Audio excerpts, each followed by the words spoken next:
Amici bellini, con grande serenità, possiamo andare live. Non so chi di voi ha visto tutte le cose perché ho postato la reaction prima. Secondo me dovreste andarla a vedere e poi tornare perché è stata una vittoria fondamentale.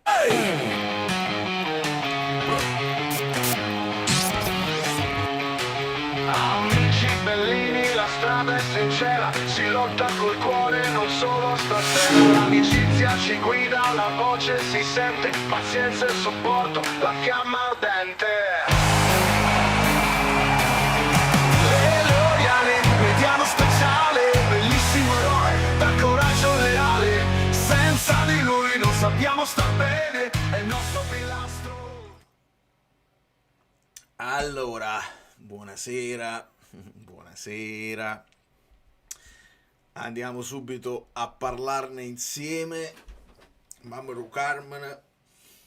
Immagino che tutti voi, Valeria! Vabbè mia, KDP è qualche cosa. Ha la capacità di spostare a suo piacimento gli equilibri della partita. Appena entrato gioca 3 palloni e crea 3 pericoli. Gol annullato, palo di De Lorenzo e rete di Oilon. Vi devono mangiare i cani di cancello. È bellissimo. Detto in italiano è ancora più forte e pesante. Sì, Kevin ha dato la dimostrazione di che significa essere un giocatore di un'altra categoria.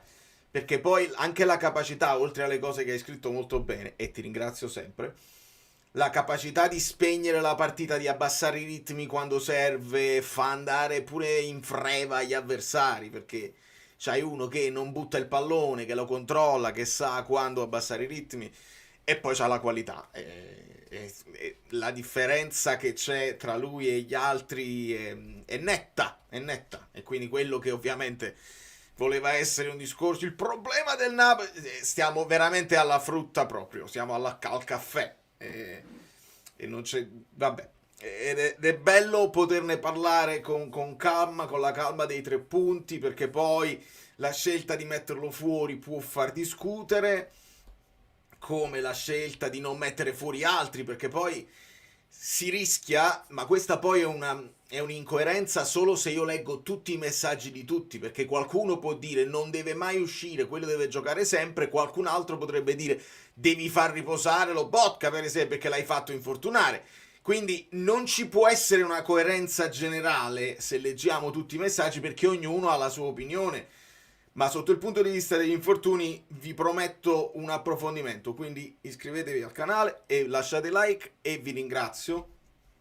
E poi ognuno guagliù, ha la sua idea sui giocatori singoli, ne parleremo perché le prestazioni individuali, come vedete, al di là del modulo che utilizzi, fanno la differenza. Non c'è assolutamente dubbio su questo.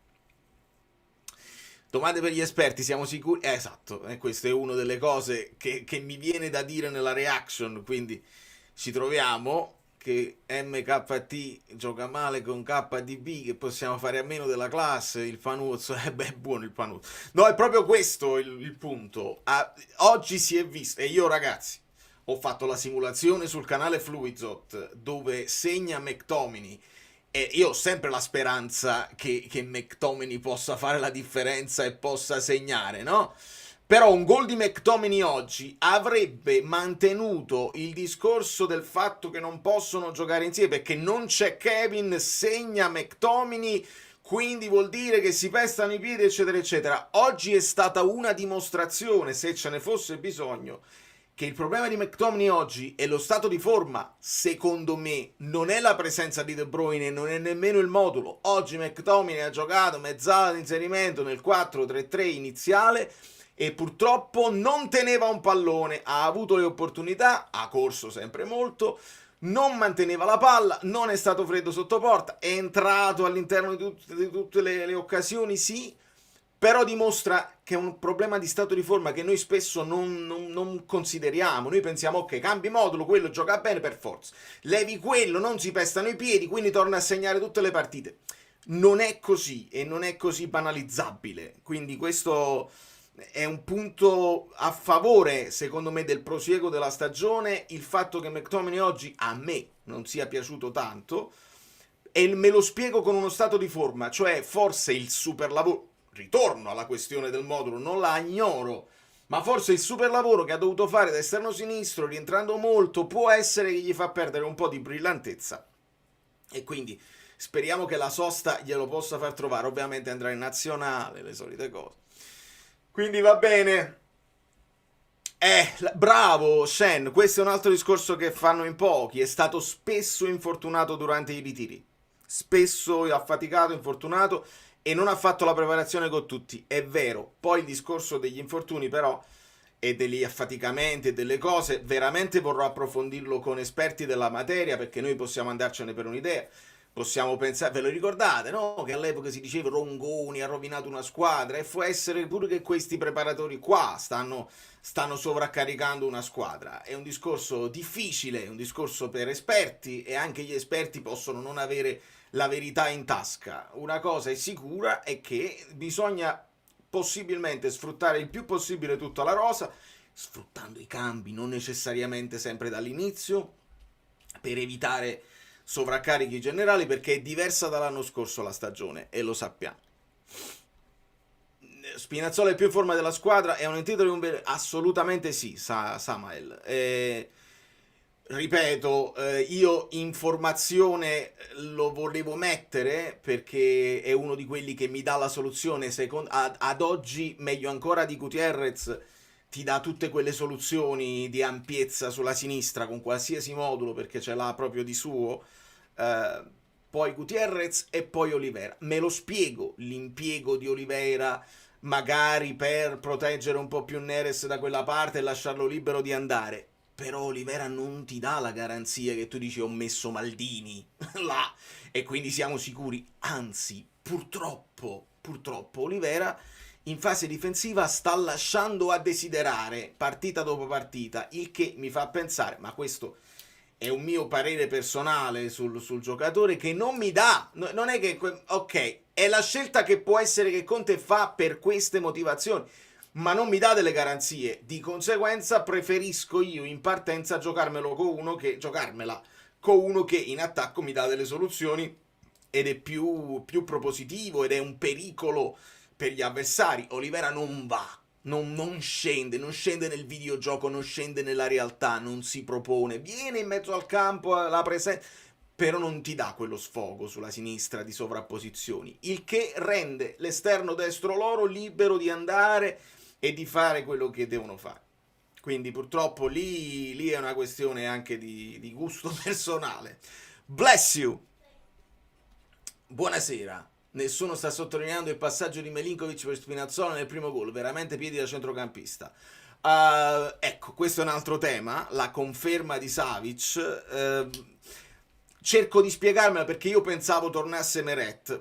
Genoa, squadra chiusa, non ti dà la profondità, pensavo potesse ritornare Meret in porta, invece è stato confermato Milinkovic-Savic. Milinkovic-Savic conferma anche di essere molto tranquillo con i piedi e di avere questa possibilità di un lancio specifico, non un rilancio a casaccio, un lancio specifico dove cerca i compagni.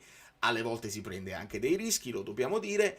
Posso pensare che scegli Milinkovic se è vero che il Genoa ti seguiva a uomo, e allora uomo su uomo tu fai una pallata sul duello e lì puoi sfruttare le seconde palle. Io credo che ad oggi Milinkovic-Savic stia guadagnando terreno sul ballottaggio, sul dualismo, e fa piacere, insomma, la tranquillità di quando anche stai in sofferenza mantenendo il risultato, sai che tu puoi fare un lancio che la palla arriva alla bandierina e poi loro devono ricominciare. Per me non è poco. Rasmus e Kevin telepatici. Possiamo dire che a Conte non chiediamo nient'altro che giocarsi le partite come ha fatto nel secondo tempo, e invece 2-1 e Spina alto a destra invece di Elmas. Sì, là secondo me sì, avrebbe dovuto mettere Elmas invece di Gutierrez per capirci, perché a quel punto Spinazzola era entrato, poteva rimanere lui terzino sinistro e mettere un Elmas, ci sta tutta come discorso. nel momento in cui vuoi togliere Neres ci sta anche mettere Spinazzola lì. Hai messo Lucca, quindi Spina può fare anche con il destro un cross dal fondo per Lucca. Io Spina ad oggi non lo tolgo mai più. Non lo tolgo mai più. Poi quelli che vuoi girargli intorno vanno tutti bene. Però sì, per fortuna, secondo tempo molto meglio. Io di quello che voglio sottolineare di positivo è che il Napoli non si è disunito. Ed è una cosa importante perché noi tifosi, credo, ci siamo un po' disuniti a fine primo tempo. L'insoddisfazione era palpabile, l'ho letta nel gruppo Telegram, ma l'avete letta voi sul mio volto durante la reaction, se l'avete vista già, perché un tiro alto, quel cross di Neres che poi svirgola Højlund, non ci arriva né Højlund né McTominay, ci arriva Politano e lo tira altissimo. Poi niente, cioè non abbiamo fatto un tiro in porta, il che poi del predominio territoriale te lo fai fritto se non riesci mai a tirare in porta, e quel 4-3-3 mi è sembrato un po' piatto, si può dire piatto, statico, insomma meno incisivo di quelle che sono state invece i movimenti anche senza palla che abbiamo visto con l'altro modulo. Credo che non sia solo un problema di modulo, però, perché non è che il 4-1-4-1 è perfetto e il 4-3 è da buttare. Si possono alternare come è giusto che sia e si deve puntare, per me, sui giocatori più in forma. Poi ci aggiungiamo Neres a sinistra. Anche lì, questione di gusti, perché poi lui il cross da sinistra pericoloso nel primo tempo lo fa, però io lo vedo limitatissimo. Questione di gusti, diciamo tutte le nostre cose, le nostre opinioni, dichiarandole come gusto, come opinione personale. Se poi pensiamo di avere la soluzione, la verità in tasca noi e Conte ha sbagliato, io so come fare, lì secondo me facciamo tutti un errore, non dobbiamo disunirci noi. Ci sta però avere un'idea e dirla, perché siamo qua per questo, e coi 3 punti è ancora più bello poterlo dire. Napoli tosto, testardo e consapevole dei propri mezzi, preoccupato dai tanti infortuni. Qualcuno nelle conferenze chiede a Conte se si è data una spiegazione invece di chiedere quale modulo. Mi sembra una domanda corretta, caro Giancarlo. Io ho scritto qua, vedi, Vittoria Caparbia, quindi ci siamo. Tu mi parli di Napoli testardo e quella è la Vittoria Caparbia di chi ha trovato grandi difficoltà nel primo tempo di sfondare, però si è messo là, hai aggiunto più qualità, hai sviluppato, hai allargato anche le maglie del Genoa con dei movimenti e l'hai portata a casa con grande caparbietà. Ci aggiungiamo il palo, ci aggiungiamo il gol annullato per fuorigioco di pochi millimetri, così lo sviluppo del secondo tempo molto più soddisfacente. Stufo di sfacimi di allenamenti distruttivi, sfacimi di Neres a sinistra e sfacimi di più in mediano. Ma De Bruyne no, cioè sono d'accordo con te per quanto riguarda gli allenamenti, ne dobbiamo parlare. Neres a sinistra, sono d'accordo con te. De Bruyne in mediano, De Bruyne deve fare quello che vuole, De Bruyne può fare quello che vuole, De Bruyne parte lì per dare una mano, oltretutto anche senza Lobotka, sarà inevitabile vederlo anche dare una mano, ma come vedete ha la capacità poi di essere il primo rifinitore, quindi di andarci a finire là. Io credo bisognerà ragionare moltissimo sullo stato di forma di McTominay. Penso che quello sia un punto su cui discutere. Col senno di poi, facile, no? Lo diciamo col senno di poi. Anche sa che comunque per me un po' di riposo se lo può prendere, perché non mi è piaciuto neanche oggi che ha segnato, però è stato decisivo. Ad oggi col senno di poi ti dico: leva McTominay, lascia De Bruyne più libero di andare a fare. Ecco, e allora lì anche il 4-3-3, magari non con Neres a sinistra, magari con Lang a sinistra o anche Spinazzola a sinistra, se vuoi mantenere un pochino più di equilibrio, se non ti convince Lang. Ecco, col senno di poi io dico McTominay in panchina per riposare un pochino, perché lo vedo fuori fase. Allora, per me il profeta ha ragione su una cosa: De Bruyne deve giocare vicino alla porta, e di questo stiamo parlando. Però vi chiedo una cortesia: non mi parlate più di quello là, perché veramente vado in freva e ha un atteggiamento da youtuber. Allora, quando poi gli opinionisti, gli addetti ai lavori, i calciatori hanno atteggiamenti da youtuber, diventano adorano i click, adorano il risultato dei loro social, di conseguenza noi ci andiamo appresso, vengono ritwittati, io non divento mai virale, loro sì, e vado in freva perché noi, tra di noi, abbiamo il diritto di dirci delle cose e le vediamo anche senza bisogno di Hernanes certe cose, quindi io vado in freva per questo. Non ho bisogno di Hernanes per vedere certe cose tattiche, non c'è bisogno di lui, e soprattutto non ho bisogno di sentire che lui dice io avrei fatto così, quindi io sono bravo e De Bruyne fa i passaggi inutili, non lo posso sopportare. Quindi vi prego, se non mi volete vedere andare in freva, non me lo citate, non me lo mandate in privato, non lo voglio sentire, non ho bisogno di sentirlo, perché sappiamo farle le analisi senza bisogno di lui. Quindi per favore, voi continuerete a vederlo, a sentirlo, perché è l'algoritmo che vi bombarderà. Non lo mandate a me perché io l'ho bloccato. Quindi a me non deve uscire. Vi prego, non me lo citate più, perché a questo punto preferisco dare visibilità ad altri youtuber anche contro di noi, che però si fanno il mazzo e non sono nessuno. Preferisco veramente, credete.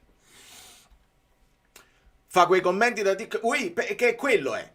Ai bambini, soprattutto agli avversari di cui esatto, e quell'atteggiamento da YouTube, cioè da social network, da influencer, mi dà troppo fastidio, quindi per favore parliamo tra di noi del nostro Napoli con cognizione, perché ne abbiamo cognizione di causa, non abbiamo bisogno di spunti da lui, ci tengo. Ancora, allora no, stato di, quindi farò anche qua, non è che non voglio prendere i vostri commenti, per favore andiamo avanti, perché non ce la faccio. L'amico Bellino, niente, tutti i messaggi sono porco, vabbè.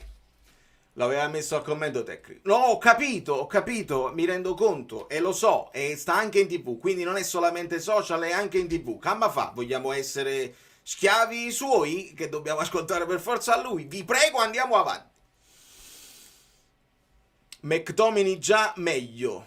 Rispondi. Non ho capito. Hai visto meglio McTominay in campo? E chiedi a me di rispondere? O lui risponde meglio? Io non l'ho visto bene, onestamente, McTominay. Io l'ho visto comunque in grande difficoltà. Ha fatto la sua corsa, ha fatto la cosa, ma il contatto col pallone, il contatto con gli avversari, non l'ho visto. Non me lo spiego. Anzi, me lo spiego con uno stato di forma che è naturale, cioè è uno che non si è fermato più da quando è venuto l'anno scorso e le ha giocate tutte e gli chiediamo sempre di fare il super lavoro, eccetera, eccetera. Secondo me è una flessione più che naturale che non mi preoccupa. Meglio così. Nel mio vocale di 1 minuto ne parlerò per 5 secondi. Ok, vabbè, lo so che è inevitabile, però ve lo dovevo dire perché sennò non ne finiamo più. I duelli, ha perso i duelli. Possiamo controllarla sta cosa dei duelli? Perché almeno questo ce l'abbiamo come dato. Che pure ho sentito non so chi ho sentito parlare. Stavano parlando di Pellegrino del Parma e dicevano vince tutti i duelli aerei. Vado a vedere, a me piace Pellegrino, vado a vedere 2 duelli vinti su 11. Dovete parlare. Noi possiamo avere un'idea così, un'intuizione guardando la partita. Chi ne parla poi facendolo come lavoro, sapesse stanno poco più accorto. Comunque, fammi vedere McTominay i duelli. Duelli a terra vinti 4 su 9, duelli aerei vinti 4 su 5. Quindi come duelli aerei, McTominay, yes, ok, non c'è problema. Quindi ha perso tutti i duelli, nemmeno è vero. Ne ha persi 5 e ne ha vinti 4. Quindi siamo più o meno oltre, un pochino meno il 50%. Ovviamente McTominay può fare di più. I numeri ci danno una mano. Allora, voglio ringraziare Michele, sempre. Si può dire che si parla vacante quando si critica KTV e il 4-1-4-1, il 4-3 faccio così, senza genie, e con gente a mezzo servizio non serve a nulla, potevi giocare pure col 2-6-2, non cagna niente. E sono d'accordo, questa è una... Io non dico che...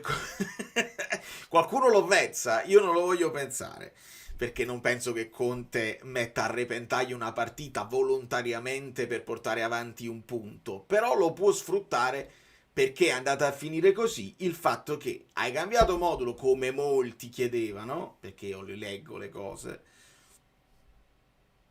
e non è che è andata meglio, anzi, poi sei tornato con il modulo quello là, inserendo con tutti i centrocampisti così, hai giocato bene. Quindi non credo che l'abbia fatto apposta, sarebbe un illogico, però sicuramente lui potrà sfruttare, non lo so se lo dirà oggi in conferenza o se lo riprenderà ad un certo punto, se qualcuno gli chiederà del modulo lui ti potrà rispondere abbiamo fatto il 4-3 e non è andata bene, quindi non è un problema di modulo e il non è un problema di modulo al di là del fatto che Conte possa utilizzare questa comunicazione per difendere il proprio lavoro è una verità su cui se Danilo Movegga l'otto tornerà quando servirà. Questo pure è un bellissimo messaggio di Diego, cioè in questo momento ne stiamo facendo a meno.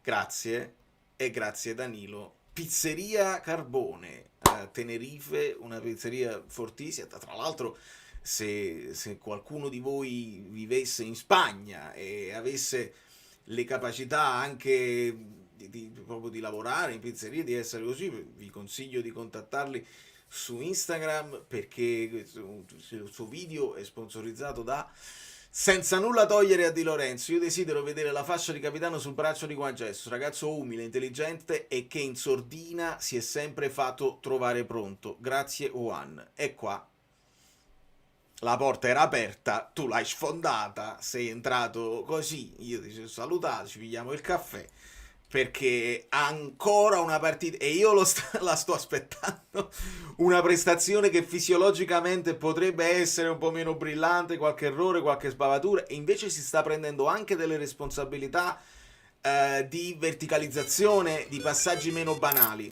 quindi io non so più cosa dire, per fortuna non dobbiamo fare capriole qua, nel senso che non l'abbiamo mai insultato, non l'abbiamo mai criticato a prescindere per il nome che porta, per la carriera che ha fatto, abbiamo sempre valutato partita per partita, quando ha fatto qualche errore lo abbiamo detto e quando ha retto la difesa, non dico da solo ma con tutti i compagni che si sono alternati vicino a lui, Juan Jesus sono partite e partite, ennesima partita dove porta la pagnotta a casa con grande applicazione e meno male e che bellezza, onestamente.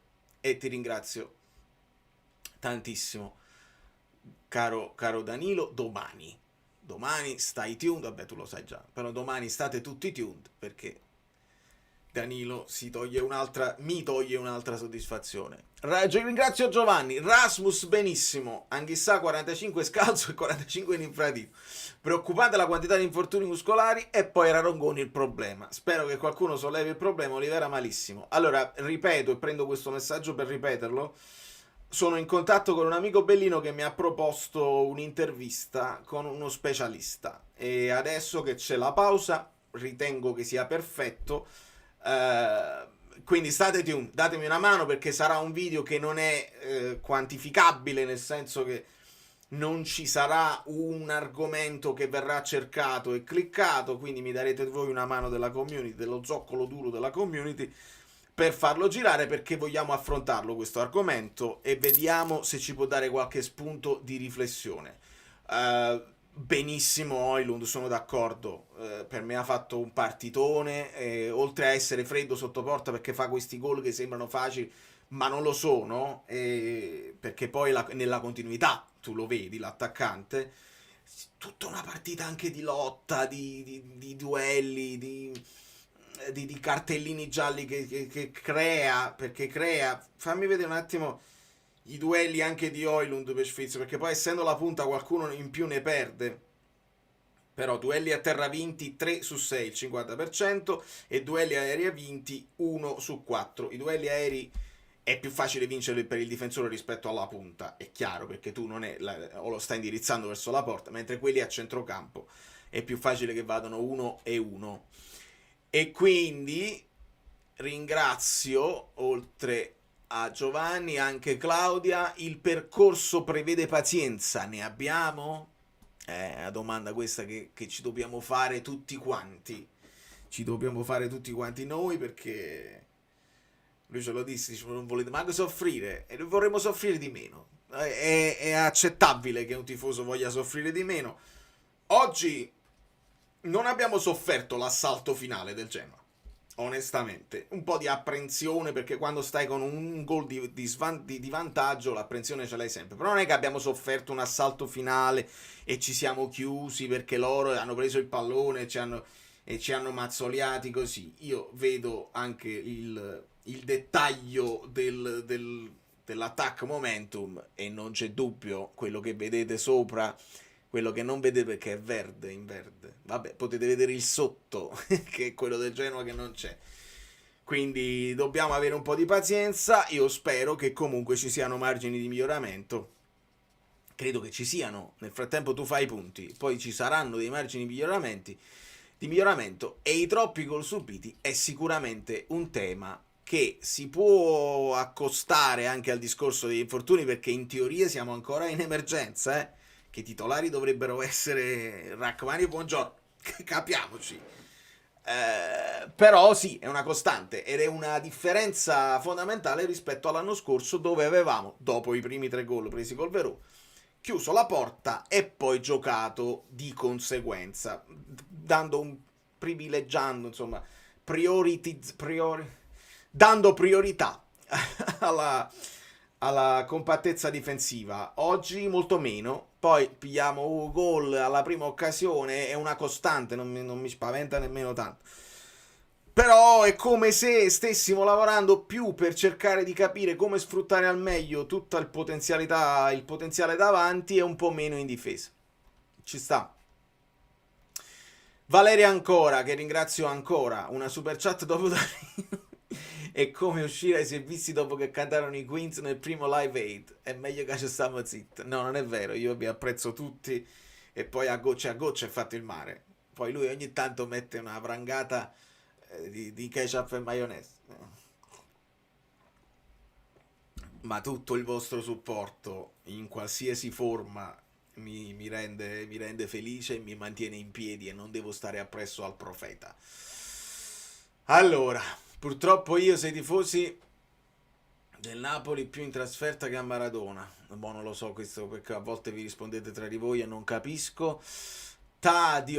Stadio ancora non pervenuto, da quando il pappone calcio i soldi si sono dovuti inventare la critica a De Bruyne. Io poi non lo so se la critica a De Bruyne viene dallo stadio, Disonesti e controproducenti, dovrebbero essere l'uomo in più, invece no. Sono d'accordo, ho cercato di capire, poi io da casa non lo so quanto effettivamente. Io so che anche come è strutturato il San Paolo non aiuta, però il Maradona non aiuta, però c'era un Maradona, un San Paolo all'epoca che riusciva molto di più di questo qua. Oggi abbiamo sentito di nuovo la litania, e io ne parlo sempre, e mi piacerebbe vedere un pochino più di partecipazione. Conte smentisce Oriali e dice che KDB era in panchina perché vuole gestirlo e non scelta tattica. Ma Oriali non ha detto scelta tattica, ha detto scelta tecnica, che è molto diverso, Max.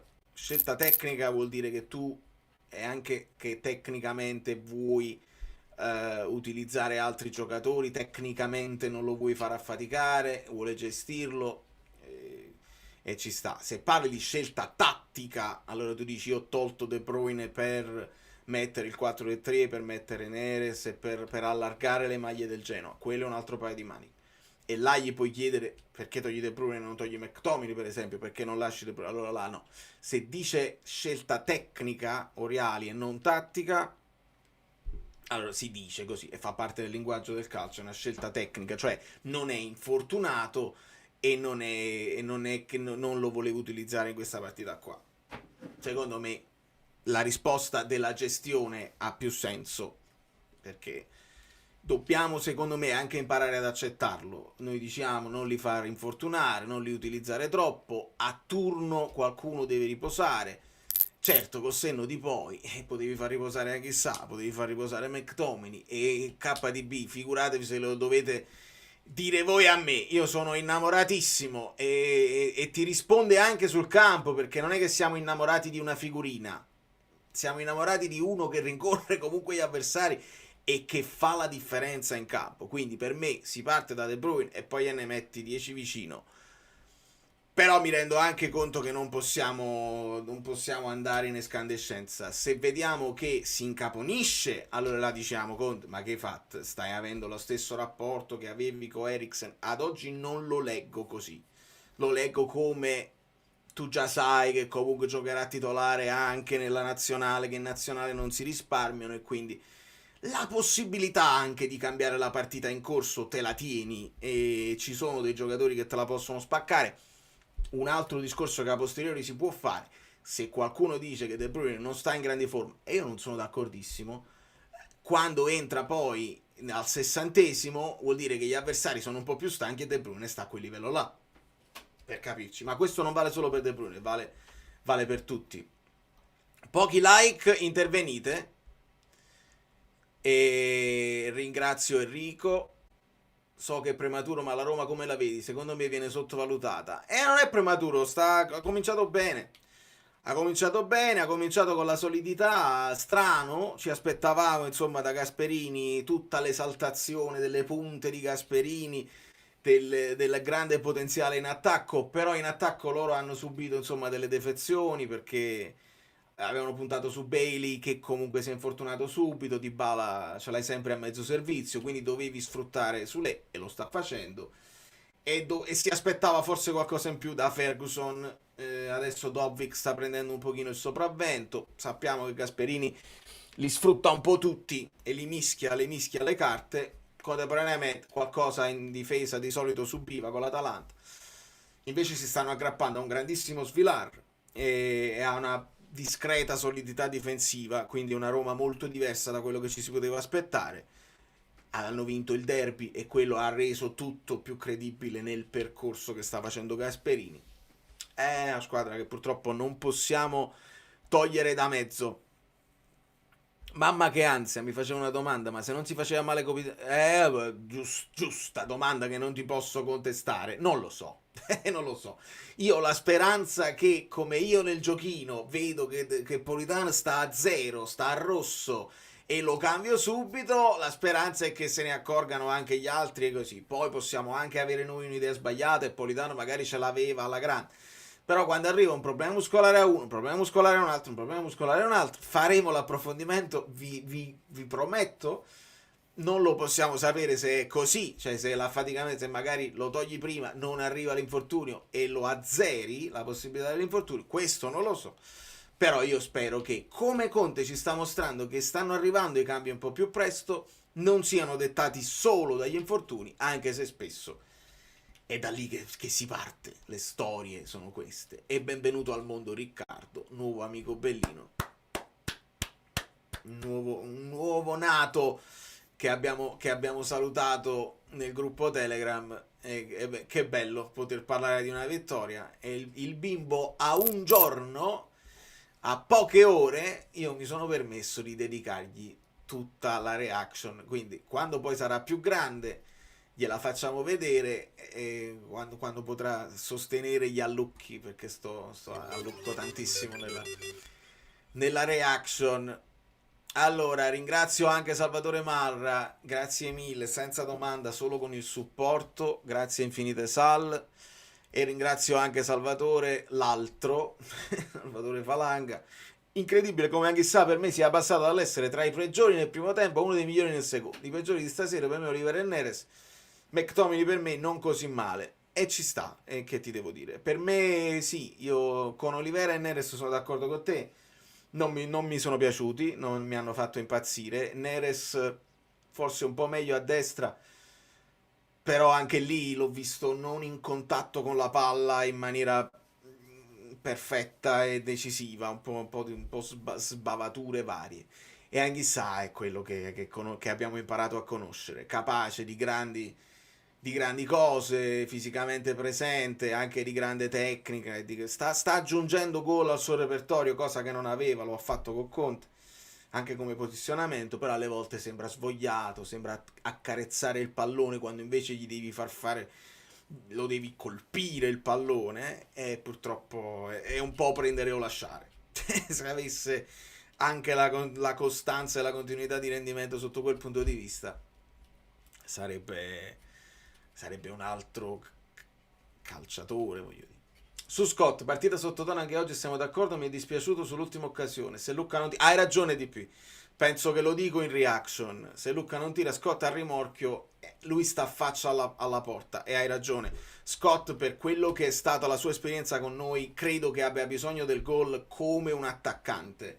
Perché si è sentito, si è esaltato nel fare gol, il fare gol lo ha portato a essere l'MVP del campionato. E hai ragione, lì Lucca si è fatto un po' prendere perché aveva fatto una bella azione Lucca dove si è liberato dall'avversario. Capisco l'istinto dell'attaccante, però da posizione così defilata era molto più difficile per Lucca segnare, avevi pochissimo specchio di porta, mentre Scott si vede dal secondo replay che aveva la porta di faccia e avrebbe potuto fare un tap-in praticamente a porta vuota. No, a porta vuota, ma comunque con altissime possibilità, con XG molto alti. Peccato davvero, leggera tiratina d'orecchie a Lucca, che comunque è entrato con volenterosità. Questo è quasi una regola, sì, lui lo fa sempre, ce l'ha l'istinto, sa dove mettersi, dove la palla può andare a finire. Bellissime anche le parole di Spinazzola, si è rotto le palle del paragone con l'europeo. E se gli dicono sempre così, è giusto che i giocatori rompano il silenzio della banalità e non parlino sempre il calcese, che aprano, soprattutto quelli più esperti, quelli più maturi, che aprano i rubinetti senza problemi, tanto riusciremo noi a capire se c'è sincerità o meno. Troppi pochi like, stanno guardando Juve Milan, quindi ascolta le parole di Conte. Ok, andiamo ai vocali. Ma perché io c'ho un'altra cosa per i vocali? Ah, per i vocali io mi spostavo di qua, che pure potrebbe essere, non cambia molto, e mi sposto di qua e cominciamo a ascoltare i vocali che siamo oltre la mezz'ora. Ciao Valerio, allora alcune considerazioni velocissime. La prima, ti confermo quella che ti ho scritto a metà primo tempo, Su Lukaku. perché per me senza Lukaku l'idea di gioco di Conte perde almeno il 60%, perché tu ci butti la palla in gol e qualcosa succede. E poi una cosa per farti incazzare, perché ti faccio incazzare, Allora, per me, lo sai chi l'ha vinta questa partita? il profeta. Anghissà. Ah. Ed è tutto dire. No, ma ci sta, perché la crescita che fa nel secondo tempo è netta, è naturale, e ha avuto ragione Guido, nel senso che ha detto siete un po' troppo severi, aspettate un attimo, qua chissà, e ci sta tutta. E per quanto riguarda Lukaku, io sono d'accordo che forse abbiamo un po' sottovalutato tutto il lavoro che faceva Lukaku, però secondo me Højlund sta facendo altrettanto, e se Højlund ti garantisce anche il fatto di essere un po' più fresco, ha più scatto in profondità che Lukaku aveva ai bei tempi e adesso ne ha sicuramente di meno, io tra i due mi prendo Højlund, anche se Lukaku ti dava più sicurezza sulla palla addosso, però io me le ricordo le partite dell'anno scorso e Lukaku perdeva spesso il duello, poi basta che ne vince uno che la partita te la svolta, perché perdi 1, 2, 3, 4, 5 duelli, vinci il sesto, hai mandato in porta McTominay, per capirci. Quindi quel tipo di gioco là su Lukaku era comunque efficace. Secondo me Højlund è in grado, se gli diamo un po' di tempo, di fare quello, perché lo sta facendo. E non è però non giochiamo solo su quello, e secondo me è una cosa positiva, perché abbiamo anche la possibilità della profondità con uno che come De Bruyne, che ti può scavalcarti le difese con i passaggi perfetti. Quindi secondo me Højlund grande acquisto. Il fatto che Lukaku fosse importante, sono d'accordo, e forse è stato un po' sottovalutato. Allora io non so cosa sta dicendo Francesco, ma per me ha ragione, soprattutto se si lamenta. Il mio vocale arriverà sicuramente dopo, non salvo Conte. Comunque se non vogliamo mettere la critica su Conte, la gestione proprio di Conte come staff, che siano preparatori, che siano, non so, staff medico, la gente che gli dà l'ok su mettere certi giocatori in campo, per me ci sono stati, come l'anno scorso, gli ennesimi 2 infortuni che erano prevedibilissimi, come secondo me era prevedibilissimo quello di Buongiorno, e qua magari sono io troppo negativo, ma era prevedibile che se facevi spingere Rachmani per tornare subito col Milan potesse avere una ricaduta. Spinazzola per me non capisco perché si facciano problemi a dire che è tornato quello dell'Europea, uno dei migliori terzini che ci siano in circolazione. Guarda caso i 2 che ha scelto di togliere, non so per quale motivo, per me De Bruyne dovrebbe giocare sempre, ovvero Spinazzola e De Bruyne, sono stati quelli che ci hanno risolto la partita. Anghissà, comunque io vorrei sollevare una discussione, che secondo me Anghissà con Politano e Di Lorenzo si è creato un po' quella situazione quando a scuola c'è quei 2 compagni che ti fanno fare burdel e non ti fanno applicare. Per me quel trittico lì si deve un po' separare, perché Anghissà ha avuto 10 minuti, ovvero gli altri 80 ha fatto schifo, ha avuto 10 minuti senza Politano e ha fatto la differenza. Però non lo giustifico, con tutto il gol non lo giustifico, un'altra partita di merda pure. Bello lo spunto del separare il trittico che poi è abituato a fare un certo tipo di lavoro e magari liberi da quella catena. È simpatico come spunto, si può approfondire. Ti posso solo rispondere quello. Per te, Lobotka, cioè, la colpa di Lobotka, gli infortuni, colpa di Conte, gli infortuni di Lobotka, di Buongiorno, di Rachmani, eccetera, eccetera. Però mi aggiungi De Bruyne e Spinazzola devono sempre giocare. E come facciamo a sapere che invece se avessi messo Spinazzola nel primo tempo e De Bruyne magari... Perché io quello che ho notato e mi sono spiegato, i vecchietti, quelli un po' più vecchi hanno subito il turnover. Hai tolto De Bruyne, hai tolto Spinazzola perché probabilmente, ma vi dico probabilmente perché hanno loro dei dati che poi possono essere giusti, cioè possono essere letti in una certa maniera o no. Tu fai giocare sempre titolari a quelli, magari si facevano male quelli e non lo possiamo sapere. E qua purtroppo col senno di poi abbiamo sempre ragione tutti quanti. Per me dobbiamo cominciare, e lo so che è difficile perché abbiamo le nostre idee, io non voglio vedere le nostre idee, non voglio vedere più Olivera là, ok, sono esagerato con Olivera, è il mio parere. Non voglio vedere Neres a sinistra, lo voglio vedere a destra, voglio vedere Neres ogni tanto giocare una partita al posto di Politano da titolare, va bene, a destra. Però il parere però deve secondo me uscire dalla possibilità dell'11 titolare, perché l'11 titolare secondo me si può aggiustare durante la partita se non ti fissi, se non hai un'idea fissa, ed è più o meno quello che è successo. Poi fondamentalmente secondo me si doveva arrivare a 0-0 il primo tempo, con il Napoli dominante che però non aveva sfondato, fai i cambi, va tutto bene, 2-0 e non si parla. Il fatto che tu hai subito anche quel gol secondo me ci rende un pochino tutti più nervosi e appaurati. Ciao amici, poi vi recupero. Vale, secondo me questa è proprio una partita dimostrativa, cioè Conte si era proprio messo in testa di dimostrare che diciamo il 4-1-4-1 non era il problema, perché questo 4-3-3 onestamente a mio avviso era completamente sterile, improduttivo, cioè se tu decidi di mettere Neres a sinistra non puoi mettergli Olivera dietro, perché Olivera è costantemente bloccato, Neres deve tornare indietro, si deve fermare, poi oltre diciamo alle problematiche tattiche, Neres maluccio stasera lo possiamo dire, e quindi adesso paradossalmente avendola ribaltata tornando al 4-1-4-1 gli hai dato proprio la vittoria facile a Conte su questo argomento qua. Altro tema, anche sa, io sono esausta, non so tu, perché nel secondo tempo è... Fermati, anche sa.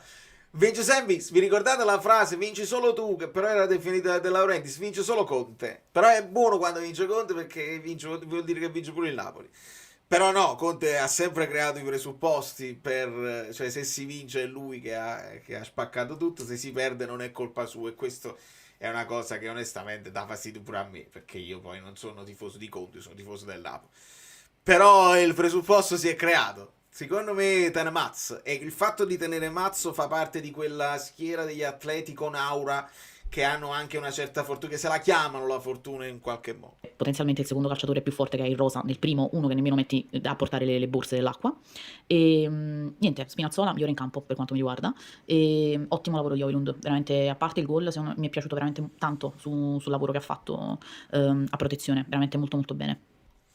Esatto.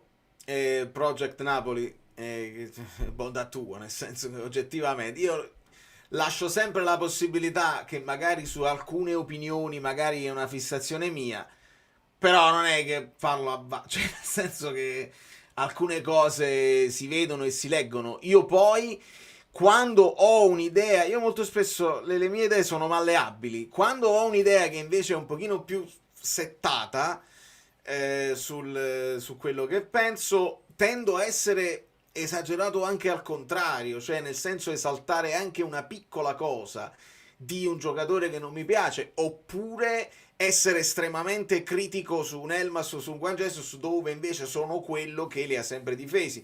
Quindi tendo, per bilanciare quello che è un bias mio cognitivo, tendo a farlo, e oggi non c'è niente che possa fare, cioè partita negativa e basta, senza uno che si accanisca sulla persona. Sono caratteristiche, sono modi di giocare, di stare in campo. Ragazzuoli, buonasera, buonasera da Pino, sempre da Torino. Dai, è andata bene, possiamo dirlo, è andata bene? Sì, è andata bene.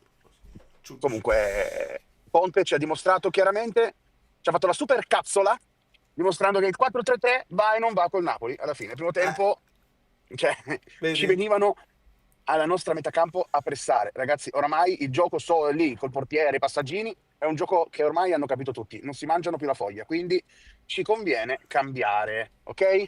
Che poi? Vai, Per finisci. il resto, sempre un plauso al portiere, perché ha fatto quel lancio di 60 metri su Spinazzola, meraviglioso, Sì. meraviglioso anche lo stop, tutto il resto. Niente, ragazzi, il signor Rosso dal Belgio non va levato mai, ok? Signor- Ti diceva che era un problema, andassi dallo psicologo. Forza chiedesse Napoli, scusa. ci vediamo a Torino? Chi viene? Un saluto Valerio, ti voglio bene. Ah Ragazzi, già, perché tu a Torino stai. No, chiedesse scusa a Kevin e chiedesse scusa a tutti gli altri.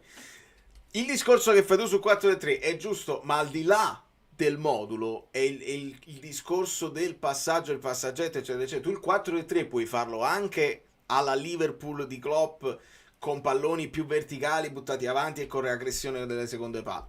Che poi il 4-3 esiste il 4-3 che abbiamo imparato a conoscere di Sarri, cioè di dai, ridai, libera il terzo uomo, eccetera, eccetera, con il palleggio ossessivo che punta a sfiancare i giocatori. C'è il 4-3 fatto da Spalletti che era diverso, fatto di sovraccarichi sulle fasce, sul lato debole da liberare. Poi c'è il 4-3 alla Klopp dove tu lanci pure il pallone in avanti e lo vai a riaggredire. Quindi ci sono vari modi di fare il 4-3-3. Più parlo di 4-3 più mi affogo, ma non odio il 4-3, va benissimo.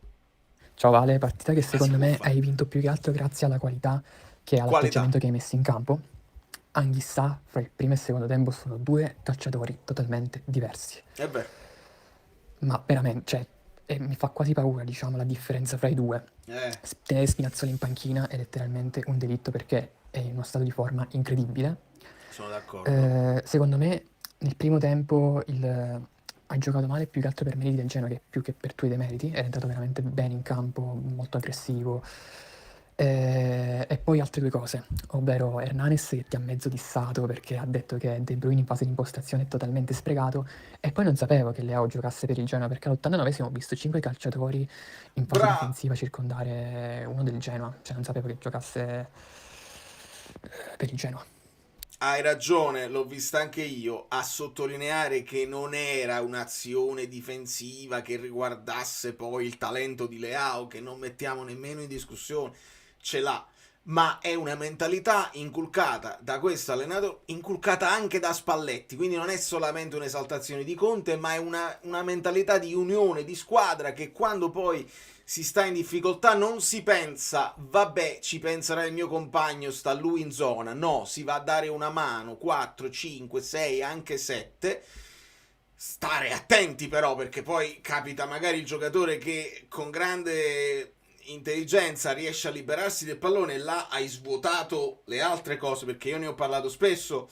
Quando poi l'eccessiva generosità fa scompaginare, io dico sempre questo termine, fa saltare le marcature uomo su uomo, la Højlund si inserisce. Quando Lobotka vuole essere troppo generoso per andare a dare una mano sul centrale dello Sporting.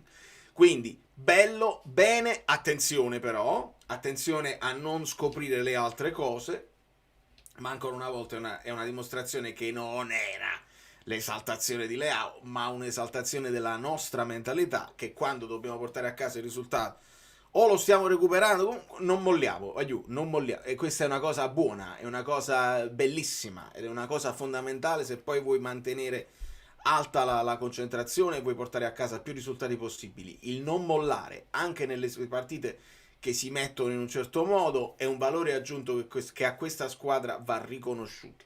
De Bruyne non può restare fuori, il problema non è lui, il problema è non averlo in squadra, ma siamo d'accordissimo. Gutierrez diventerà il titolare a sinistra? Secondo me sì, e manca davvero poco. A me Gutierrez piace, mi sembra si stia inserendo con molta personalità.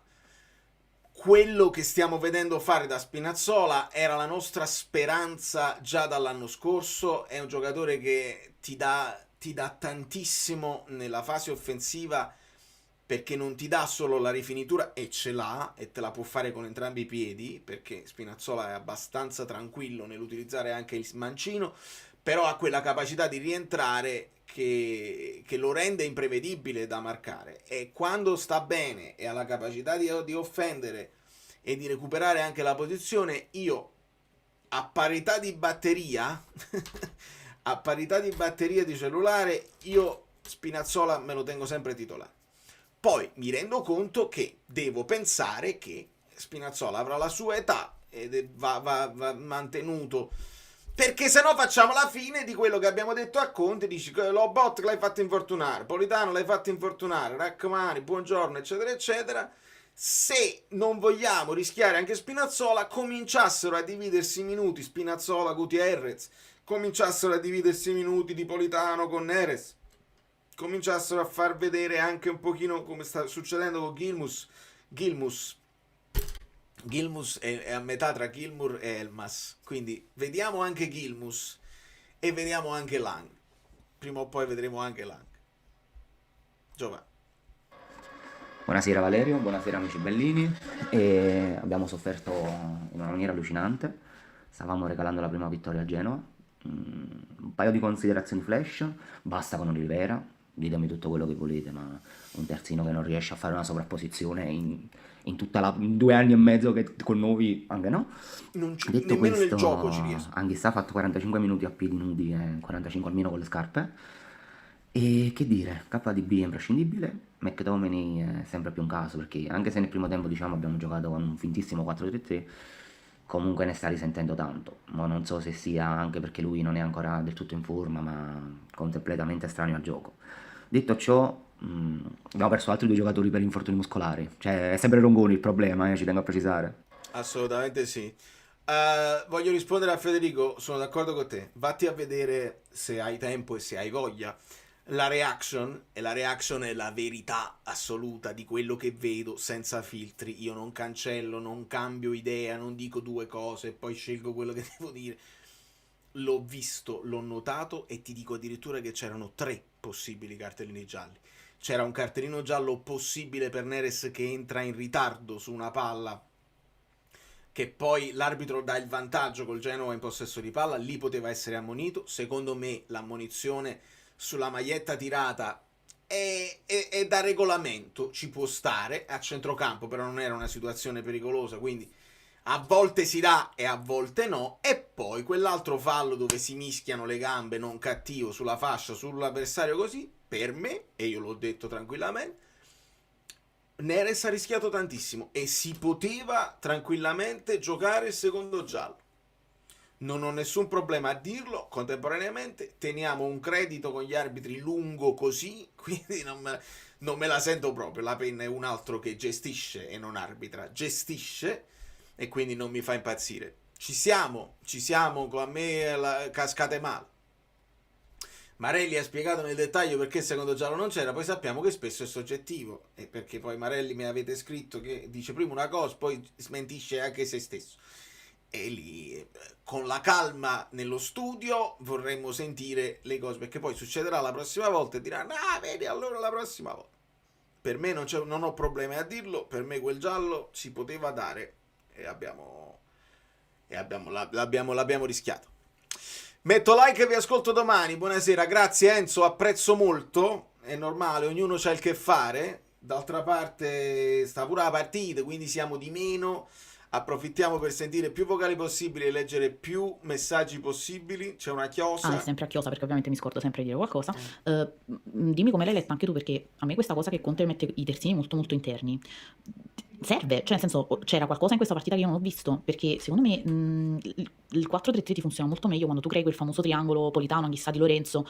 Non lo so, è così necessario metterli così interni sti terzini? Secondo me, ci pensavo mentre guardavo la partita, è per non rendere la manovra troppo piatta. Quando tu poi col 4-3 ancora di più abbassi il Gilmour o il Lobotka in mezzo ai 2 centrali, e se salgono tutti e 2 i terzini da esterni, rimanendo esterni, secondo me sei un po' piatto. Invece se uno sale esterno e l'altro sale interno, puoi creare anche dei triangoli diversi un po' più di difficili letture per quelli che sono gli esterni loro che possono andare a seguire. Secondo me funziona e può funzionare con l'alternanza. Sono d'accordo che non bisogna essere ossessivi sotto questo punto di vista. Ha spesso funzionato. Contemporaneamente non significa che funzionerà sempre, perché poi te le leggono, specialmente le squadre piccole che vengono a fare ostruzionismo, perché Genova è venuto a fare ostruzionismo in ripartenza e col pareggio se ne sarebbero tornati esultando. È normale che possono concentrarsi su quelle che sono i tuoi movimenti e poi agire di conseguenza. Quindi elasticità, secondo me, è la cosa migliore. Più piatta di così non si può. Le scelte di Conte risultano vincenti, ma quando poi, e continua il messaggio, come spieghi il ritmo imbarazzante del primo tempo? Ogni partita sembra sempre che dobbiamo prendere gol per aumentare i giri. Non lo so se è così. Secondo me non sottovalutiamo. Ecco, non sottovalutiamo che la presenza, perché ho visto Lobotka toccare meno palloni nel primo tempo, e secondo me il fatto che si stia criticando la presenza di De Bruyne che si abbassa, secondo me non è, e io vi lanciai questo spunto nell'ultima live, si critica quello che si vede e non si può apprezzare quello che non si vede. Cioè, se De Bruyne non si abbassasse vicino Lobotka, siamo sicuri che andremmo meglio. Questo fu lo spunto dell'altra live. Oggi non hai avuto De Bruyne che si abbassava vicino a Lobotka. Chi si abbassava vicino a Lobotka era un pochino di più Anghissà. Era un Anghissà però a piedi nudi. Quindi può anche funzionare, però mi dovete dare la controprova con lo stato di forma al massimo delle possibilità. Perché a centrocampo McTominay per me stava un po' con le polveri bagnate e Anghissà stava con gli scarpini così. Lobotka un pochino ha sofferto, poi è Busquets, quelle poche volte che riesce a imposta alla grande. Però vedete che forse non è male anche la possibilità che un De Bruyne si abbassi e che quindi allenti le possibili marcature anche su Lobotka che ti fa regia. Secondo me quella non è una cosa da sottovalutare. Quindi anche lì la questione del ritmo la può impostare in un certo modo, può essere anche un momento di forma. Non la limiterei al discorso del modulo, ma anche dei giocatori in campo. A proposito di Bob, però l'hanno rimarcato, ma Gilmour è entrato molto bene, sì. In mezzo a KDB Anghissà funziona bene, Scott a una certa è stato messo più avanti, sì. E Gilmour c'ha quel lancio l'ha fatto vedere anche stavolta, quindi non ce lo siamo inventati quando l'abbiamo detto. C'ha la personalità di alzare la testa e provare un lancio in profondità, lo ha fatto su Neres, un bel lancio. E si fa vedere sempre, non si nasconde mai. Gilmour è uno di quelli che quando lo chiami in causa non è cioè lo diciamo con tutto l'affetto di un giocatore che mi piace. Non è Lobotka perché Lobotka rappresenta tutta una serie di cose così. Però è uno che secondo me merita di entrare in campo e non ti senti un logo senza Lobotka, mo si perde tutto il piano caro. Lo può fare ed è entrato bene. È così inverosimile immaginare un 4-3 con De Bruyne al posto di Anghissà e McTominay a sinistra. Cosa perderebbe il Napoli in questo caso e cosa ci guadagnerebbe? È una bella domanda, Antonino. Io credo che di base, se noi pensiamo che Anghissà sia un giocatore di grande impatto fisico, che faccia sportellate e faccia il recupera palloni, allora io non lo vorrei chiedere a De Bruyne di fare questo lavoro, perché non è il lavoro che deve fare. Secondo me però ad oggi non si può escludere questa possibilità, perché Anghissà ci sta dimostrando che invece di fare il recupera palloni di grande applicazione che stradica e poi fa ripartire, lo stiamo vedendo più efficace nel andare a chiudere l'azione, nell'impostare, nel rifinire, eccetera eccetera. Sono le caratteristiche. Ecco che là avrei voluto un acquisto in mediana con caratteristiche più di copertura per poter schermare, per poter lasciare più liberi De Bruyne, McTominay di andare a fare il loro gioco, uno di inserimento senza palla, l'altro di costruzione con la palla. Ad oggi abbiamo visto senza De Bruyne, così e così, secondo me si può fare. Nel mio giochino ho ipotizzato senza McTominay, eppure si può fare, con De Bruyne a sinistra, mezzo alla sinistra e Anghissà dall'altra parte. Poi faccio entrare McTominay segna, ma quello è un caso a casaccio. Ad oggi è chiaro tutte queste mezze ali secondo me si possono alternare e si dovrebbe sfruttare quello che è il momento di forma. Poi il Napoli, ricordiamolo, avrà percentuali di possesso palla di solito alte, quindi il problema di andare a strappare i palloni esiste. Conte sicuramente ci pensa, l'equilibrio, il non voler prendere imbarcate, sì, ma di base avrai tu la palla, e se di base avrai tu la palla, secondo me ogni tanto te lo puoi permettere di utilizzare sia Kevin che McTominay a centrocampo, anche senza Anghissà, così da poter avere un esterno in più che ti garantisce l'ampiezza. Secondo me ha senso. Højlund è devastante, profondità, fisico e grosso timore negli avversari. Sono d'accordo Mario. Secondo me ha grandi margini di miglioramento, è ancora giovanissimo e ha personalità. Quando si prende la prima munizione sul suo marcatore, si vede proprio che lui dice dammela adesso perché è ammonito, quindi voleva ancora il pallone addosso, cioè la voglia, non va via dalla lotta. Ci sono alcuni giocatori che cercano di evitare il contatto costante in campo e cercano di andare negli spazi. Lui c'è da fare la lotta, facciamo la lotta, accetto il duello, uno lo vinco, uno lo perdo, uno me ne scappo in profondità, uno ti costringo al fallo, uno mi chiamano il fallo, e nella naturalezza delle cose, però le maglie che si allargano sempre, prima o poi il difensore cede, e Højlund secondo me è stato un grandissimo acquisto, veramente grande. Buonasera a tutti ragazzi, Slumbo. buonasera Valerio. Essendo che questo non è un canale di risultatisti, esordisco dicendo che non sono contento, sono sì, colpa felice per i mia. 3 punti, felice che siamo primi in classifica al pari merito con la Roma, ma non sono contento della prestazione perché i primi 60 minuti praticamente nulli. Non è questione di modulo perché con probabilmente anche il 4-1, 4-1, partendo con questo assetto mentale qui, per me è tutto problema di testa, non andavi da nessuna parte. Il Genoa è una squadra ok, normale, comunque terzo peggior attacco del campionato, altro tema, stiamo subendo troppi gol, tra l'altro bellissimo, di tacco, Nordon Caffi forse l'unico calciatore di un certo livello veramente Sì, forte però del Genoa, cioè, noi poca roba, cioè, sono d'accordissimo sul poca roba e sul fatto di subire gol da una squadra che non ne aveva fatti e lo subisci di tacco, sembra proprio una cosa proprio alla Napoli, insopportabile. ribaltiamo per quanto mi riguarda perché hai Spinazzola e De Bruyne che sono in uno stato di forma eccellente, soprattutto Spinazzola, e nulla. Poi date voi altre considerazioni, per me però non ci può andare sempre bene, non possiamo andare avanti così. Qualcuno ha sentito La Lang? Cos'è? Lang? Scusate per altri secondi velocissimo, mi accodo, salviamo McTominay. Per favore salviamo McTominay. Scusate per altri... Sì, questo è il tema che riprendo volentieri, no volontariamente. Secondo me contro le piccole che si chiude dentro KDB e fuori Anghissà, Neres a sinistra non mi piace, facciamo riposare Politano ogni tanto, mettiamo sulla destra e Lang non lo so, quindi Miao sta praticamente anche rispondendo al vocale involontariamente e siamo d'accordo.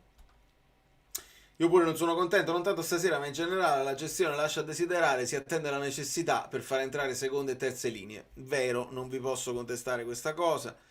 Il calcio è pieno di questi esempi, di queste gestioni. Volevo citare l'amico Francesco Perrone che nel gruppo Telegram aveva fatto una riflessione secondo me molto interessante, facendo un parallelo con quello che è la storia che è successa nel Real Madrid, l'impatto che ha avuto Bellingham e l'impatto che ha avuto, mettendo a paragone l'impatto di Bellingham con l'impatto di McTominay e l'involuzione tra molte virgolette di Bellingham quando arriva poi Mbappé, che in qualche modo cambia gli equilibri di squadra del Real Madrid. E parliamo di altri numeri, parliamo di un altro tipo di impatto anche tecnico da parte di Bellingham, però come sta succedendo, come è successo nel Real Madrid e c'è bisogno di tempo per assestare, idem si può dire con il cambio di modulo chiamato a fare da slot con il Liverpool e stanno avendo pure un po' di difficoltà. Secondo me vi sento che volete risolvere i problemi e avete fretta, me ne rendo conto, però nel frattempo che risolviamo che problemi che ci sono e sono belli anche da discutere perché ci danno spunti tattici, che è la cosa più bella, nel frattempo stiamo portando avanti dei punti, stiamo portando a casa i famosi punti della cascina, il che vorrei perché vi ho insegnato io di non essere risultatisti, però vorrei che contemporaneamente come questi messaggi, cioè contenti del risultato e poi ne parliamo, perché non è scontato, li vediamo gli inciampi in tutta Europa, anche di squadre molto più forti di noi, con altri presupposti, non è scontato tutto questo. Nick. Buonasera amiche belline, buonasera amici bellini. Sarò molto duro, troppo forse, ma la partita orrenda che è stata vinta da Spinazzola e da De Bruyne. Mi dispiace, cioè, è entrato bene anche Gutierrez, Vania ha fatto comunque un lavoro con i piedi incredibile, ma quel primo tempo non ci siamo proprio da due in pagella, e anche l'inizio del secondo lo stava iniziando in maniera proprio come non ci aspettavamo, anche dalle squadre di Conte. Semplicemente sono entrati in campo due fenomeni, perché questo sono, e specialmente De Bruyne, che ha preso la squadra per mano, un direttore d'orchestra, un campione infinito, e niente da fare. Spinazzola MVP comunque, niente da dire. Sono d'accordo. Gestione di Conte pessima. Buonasera Valerio, buonasera amici bellini. Lo ripeterò anche. Fabio, l'ho visto, l'ho letto molto molto agguerrito nel gruppo Telegram. Vediamo se sul vocale Ancora all'infinito. E non sto parlando solo della partita di stasera, ma col Pisa, col Genoa in casa, le poi magari col Cagliari, diciamo così, tu le devi prevedere queste cose, quindi devi per forza sapere che i giocatori non puoi sovraccaricarli fisicamente. Quindi questo che vuol dire? Che le sostituzioni, il turnover, visto che si gioca ogni 3 giorni, vanno fatte per forza. La gestione di Conte è pessima. Non ho la voce stasera, ma vinciamo la partita perché il secondo tempo ha osato. Forse il primo tempo non so se era calcolato, ma infatti io nel gruppo l'ho chiamato codardo perché ha messo Neres a sinistra. Quando tu devi togliere Politano rotto, Lobotka rotto, non dovevano proprio giocare stasera, dovevi mettere Neres e no Alango Elmas a sinistra. Invece tu continui a mettere Politano, Højlund e Neres, tre sinistri in attacco. Non va bene, Conte, devi saper gestire, Conte, impara a gestire, Conte. E questo era il livello delle cose.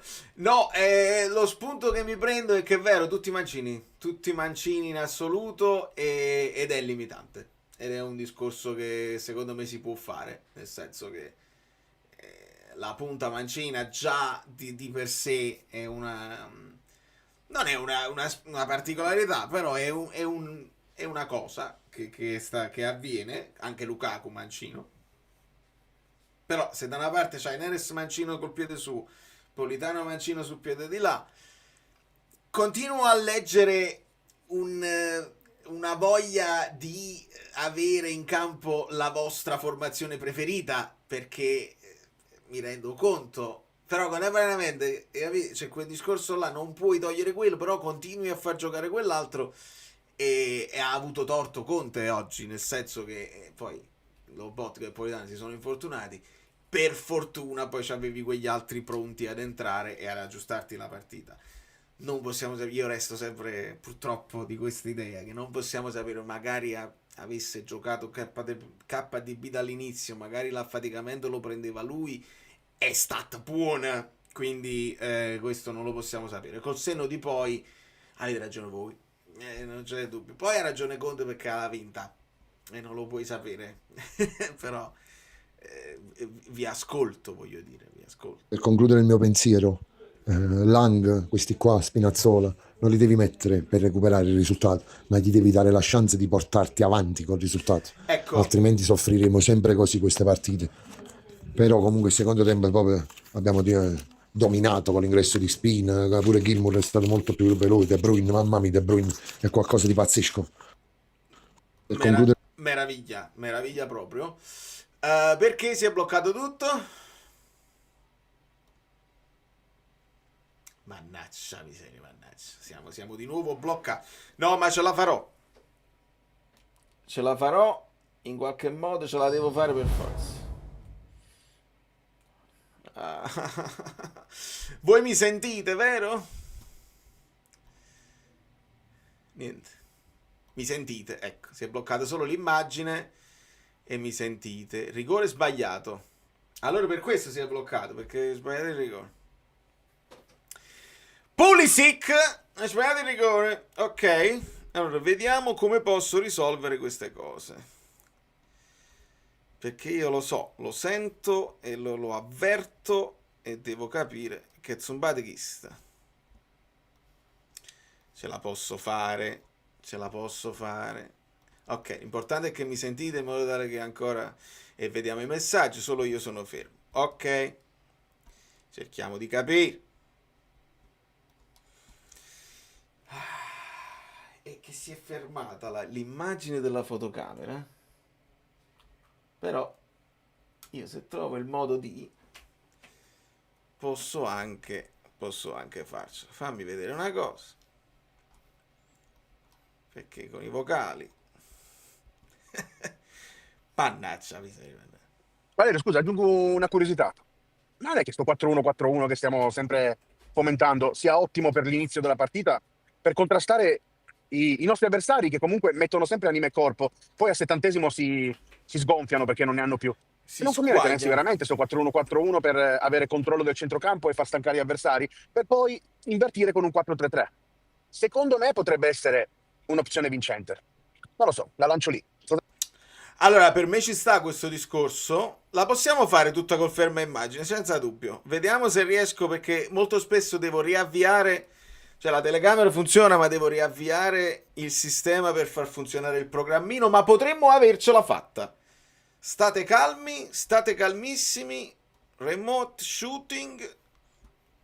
Ce la possiamo fare. Live shoot. Eccoci qua.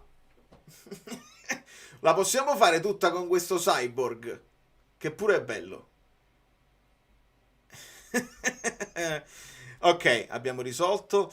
Allora, rispondo a questa considerazione di Pino, mischiandola con quella di Fabio, nel senso che sì, si può fare così. Partire con 4-1-4-1 e poi allargare è un po' quello che abbiamo fatto con lo Sporting. Però mi piace anche l'idea che Lang non debba essere una soluzione solamente degli ultimi minuti. Io capisco che Conte gli voglia dare il tempo dell'apprendistato. Contemporaneamente ho fatto un parallelo mentale con quello che è il Simeone, che ha un po' più di continuità, parte sempre da titolare e ti garantisce quei gol. Non tutti i giocatori sono in grado di risolvertela con pochi minuti a disposizione, vanno in affanno psicologico, pensano adesso la devo risolvere, avrò pochi palloni giocabili. Se qualche volta cominciamo a vedere anche Lang nella zona sua, senza adattare, perché per me Neres a sinistra è adattato. Quindi se vediamo Lang, e questa è una partita dove si poteva partire con Lang titolare a sinistra, se volevi partire con quel 4-3-3, per me si poteva fare. E di fronte a una partita, anche se una partita è poca, ma 1, 2, 3, 4 partite dove parte da titolare, là tu cominci a dire vabbè, allora il ragazzo ha bisogno di più tempo. Secondo me, sotto questo punto di vista, tutti meriterebbero una chance in più da titolare. Contemporaneamente Conte dice già vincere le partite, devo vincere le partite, quindi non posso fare esperimenti. Ma non sono esperimenti, cioè questi sono giocatori comunque di calibro internazionale. Solitamente Dottor le partite Varon. si commentano con delle affermazioni. Questa volta vi sottopongo delle domande, cari amici Bellini, Valerio ed eventualmente Guido se collegato. Accettiamo Anghissà molle che all'improvviso fulmina noi tifosi ed avversari? Gol di ribattuta di Anghissà. Quanto sono importanti i tiri in porta e la densità in area? Spinazzola come Insigne, terzino, ala e rifinitore. Cos'altro dobbiamo chiedergli? Dove stanno i tifosi criticoni di De Bruyne che fanno del male solo all'ambiente? Scommettiamo che nessuno tra i tifosi parlerà dell'impatto di Gilmour e le sue rapide aperture precise per Neres. Un saluto dal Rione Alto, vogliamo i like per Valerio e quanto è bello Oriali. Grazie Solita- Andrea. Sì, mi trovo su tutto. Quelli là su De Bruyne non staranno qua e non li abbiamo sicuramente qua. È bello questo parallelo Spinazzola-Insigne, perché anche Insigne veniva a fare tutto quel lavoro con il piede invertito, un'interpretazione del ruolo. Insigne da esterno d'attacco che dava una mano indietro, Spinazzola da esterno di difesa che dà una grossa mano in avanti. Quindi un bel parallelo. E Oriali è bellissimo. Ah, dimenticavo, quanti di noi non hanno sopportato la telecronaca di Hernanes su DAZN quest'oggi? Io personalmente non ce la faccio più, mi toglierò l'account, non voglio sentire più. Voi non avete possibilità di cambiare l'audio? Perché io oggi, per esempio, me la sono sentita in inglese. Paramount Plus si è bloccato un paio di volte, ma l'ho sentita completamente in inglese e spesso preferisco, perché ho la sensazione che siano meno, insomma, convinti e innamorati delle proprie idee o delle sensazioni che hanno. Non lo so se voi con DAZN potete cambiare, sarebbe bene poterlo fare. Nando invece mi riporta un po' di statistiche totali di 8 match, gol 4 Højlund, 2 in Champions League. De Bruyne... questi sono solo i nostri, non è una classifica generale. 4 gol Højlund, 3 De Bruyne, 2 Anghissà, 1 McTominay, Bergkamp, Gilmour, Spinazzola, Lucca. Assist 2 di De Bruyne, quelli in Champions League. Politano, buongiorno, Spinazzola, Anghissà, McTominay, Lobotka. McTominay comunque un gol e un assist l'ha fatto, Serie A, delle 6 partite, 3 gol De Bruyne, 2 Anghissà, 2 Højlund, McTominay, Bergkamp, Gilmour, Spinazzola, Lucca, assist Politano, buongiorno, Spinazzola, Lobotka. Ci siamo, secondo me siamo nella normalità delle cose. Tu su Sky, io vabbè, forse meglio, non lo so, questo mi dovete dire voi perché io non lo posso sapere. Telecronaca insopportabile, me lo state dicendo tutti. La fortuna è che andava sia su DAZN che su Sky, ma non sarà sempre così. Terrificante, il secondo tempo cambiato in tedesco. Questo è un altro modo di poter risolvere la cosa. Io la vedo al Club Napoli, la telecronaca non si sente proprio perché ci sono i vecchietti che la fanno per noi. È pure sfizioso questo. Su Paramount, guardando la partita, non partono prevenuti sul dire che qualsiasi avversario a Napoli sia la almeno questo, Stramonio. Sotto questo punto di vista andiamo sul sicuro. Su Sky è accettabile, mi fido di Pep, del giudizio di Pep. Hernanes biascicava. Juve inesistente dopo la patatina di Magnan. La patatina? Ma che cos'è la patatina? Paratina o paperina? Cioè, che è successo? Fatemi sapere. Su Sky meglio da quello che sento. Se mi riprendo del tempo ma mi accodo, Hernanes, io non lo voglio più sentire in telecronaca, è inascoltabile. Guardatele su Sky le partite. Ok, prima dici possibile secondo giallo c'era, poi dici possiamo Vabbè.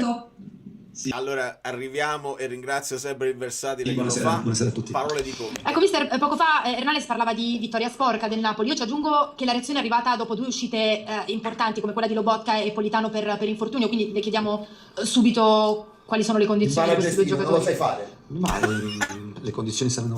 No, Fabio, però non devi fare il commento mentre mi pigli le parole di Conte. Impara a gestire, perché sennò non capisco chi sta parlando. Nei prossimi giorni. Matteo ha avuto un affaticamento alla bicipite e quindi dovrà essere valutato. Lo stesso dicasi anche per Lobotka, che scivolando sul terreno diciamo che si è aperto e quindi ha sentito comunque una piccola fitta zona pubalgica, comunque zona adduttoria, quindi bisognerà fare delle valutazioni. A voi. C'è Hernanes per Conte. Buonasera mister, innanzitutto ciao. Complimenti per la vittoria, per i tre punti, grazie. La mia domanda è una curiosità tattica, perché nel primo tempo vedevo che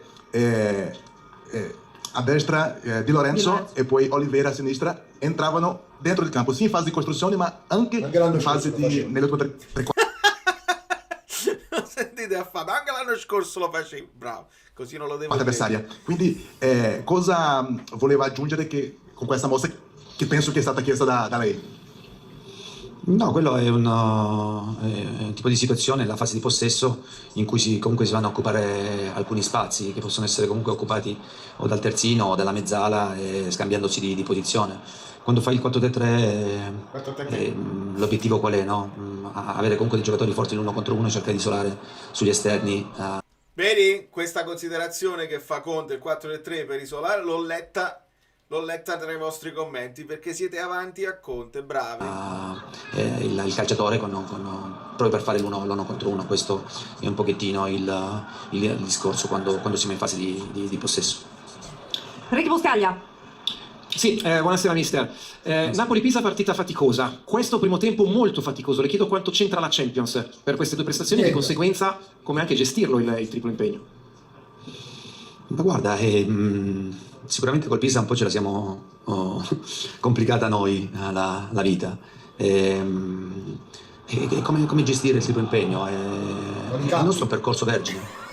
Quindi non siamo sicuramente le altre squadre che comunque l'anno scorso hanno fatto la Champions o comunque hanno fatto l'Europa o la Conference League, quindi già squadre strutturate. Noi abbiamo dovuto strutturare una rosa quest'anno aggiungendo 9 giocatori su una base di 11-12 giocatori.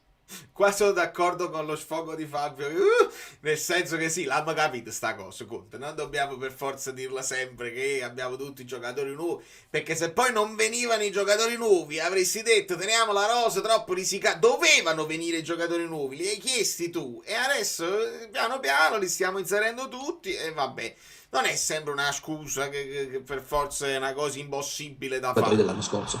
Questo testimonia come l'anno scorso comunque hai vinto un campionato in maniera straordinaria e al di sopra delle aspettative, e dimostra anche che quest'anno, che come dico sempre sarà la stagione per noi più complessa in assoluto, perché comunque inserire 9 calciatori che arrivano a Napoli, una piazza comunque importante come Napoli e con uno scudetto, non è proprio semplicissimo. Poi vengono da delle realtà totalmente diverse rispetto a Napoli.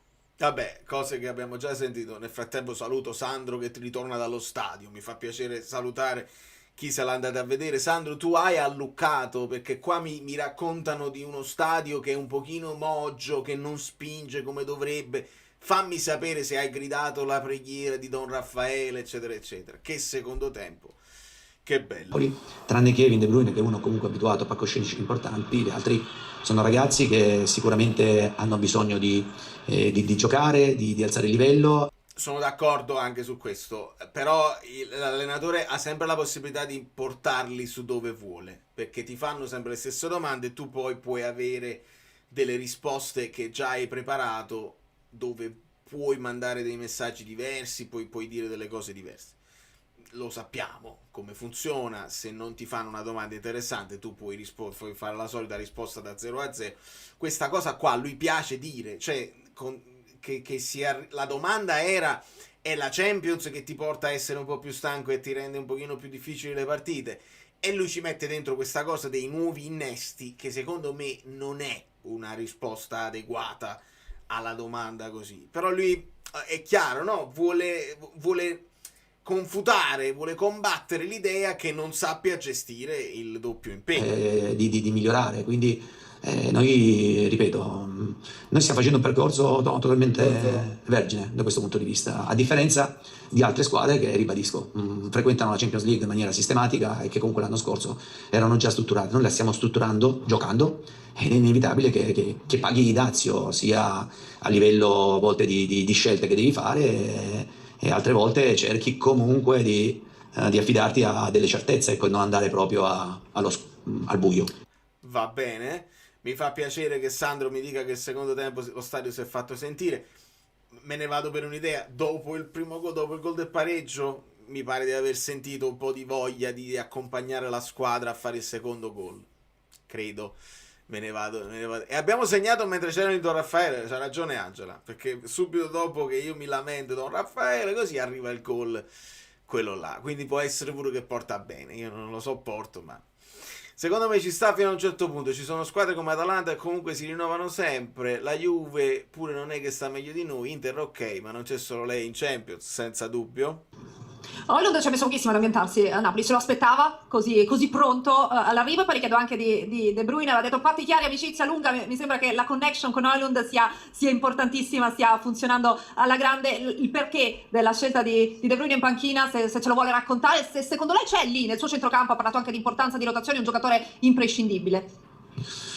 Vabbè, per quello che riguarda Højlund, come ho detto sempre, un ragazzo di 22 anni che comunque il Manchester United non aveva un ruolo principale, anzi era stato messo comunque proprio in disparte. È un giocatore che ha margini anche di crescita importanti. Io dico sempre che lui deve lavorare perché ha la possibilità di diventare un crack a livello di attaccante, lo sta dimostrando. Per quello che riguarda Kevin, torniamo sempre al solito discorso di cercare di gestire un pochettino impegno, campionato, Champions. Cerchi di gestire un po' questa situazione. Contro il Pisa avevo fatto una scelta di tenere Anghissà e Lobotka fuori, avevano giocato Gilmour ed Elmas. Oggi, dopo tante partite comunque Kevin è stato protagonista, ho preferito partire con un 4-3-3, però un calciatore che, ripeto, è totalmente integrato con noi, ci stiamo capendo a 360 gradi, è un giocatore per me molto importante perché come viene utilizzato, giocare con i 4 centrocampisti ci dà comunque tanta qualità. Al tempo stesso si è vista un pochettino anche l'entrata comunque di tutti i ragazzi del secondo tempo, ci hanno dato una mano. Noi dobbiamo cercare di fare questo. Come ho detto, stiamo facendo il nostro percorso giocando e quindi cercando di alzare il livello di alcuni calciatori che sono arrivati quest'anno e che comunque devono essere belli forti, ecco, ed aiutarci. Nel salutarlo la battuta, la vede Juventus-Milan? Fai una domanda, buongiorno, come sta? Io sto bene. Don Raffaele, cioè, ma tu dici Don Raffaele, quello di... Oppure tutta la preghiera, perché ho fatto quell'altra, ho fatto quindi il 1 agosto pioveva. L'ho fatta quella là, in uno dei video, ma non mi ricordo quale. Oppure fa come Kivu O forse era proprio il video del 1 agosto, forse sta là. che segue l'NFL? Che fa? Nel salutarlo la battuta, la vede Juventus-Milan? Oppure fa come Kivu che segue l'NFL? L'NFL? Ma guarda, no, sinceramente se posso e riesco ad andare a casa in tempo, la vedo volentieri, anche perché si affrontano 2 squadre top del nostro campionato e in generale del mondo, quindi io ho passione per il calcio, quindi io la partita la vedo e mi fa piacere, ecco. Grazie.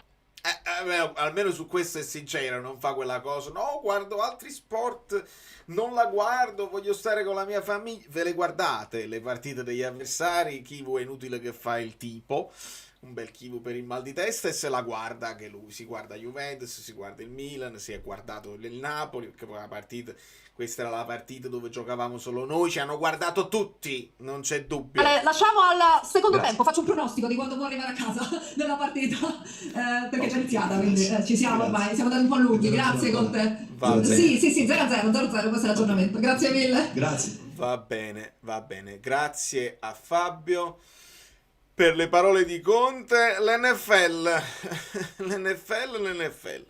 Ok, possiamo ritornare al discorso qua per riprendere i vostri messaggi. Però non mi piace così. Ritorniamo. Che bello che sono riuscito a riprendere l'immagine quando si è bloccato tutto. Ogni tanto bisogna staccare la spina. Staccare la spinazzola, spina, uomo partita. Secondo me, impatto pazzesco.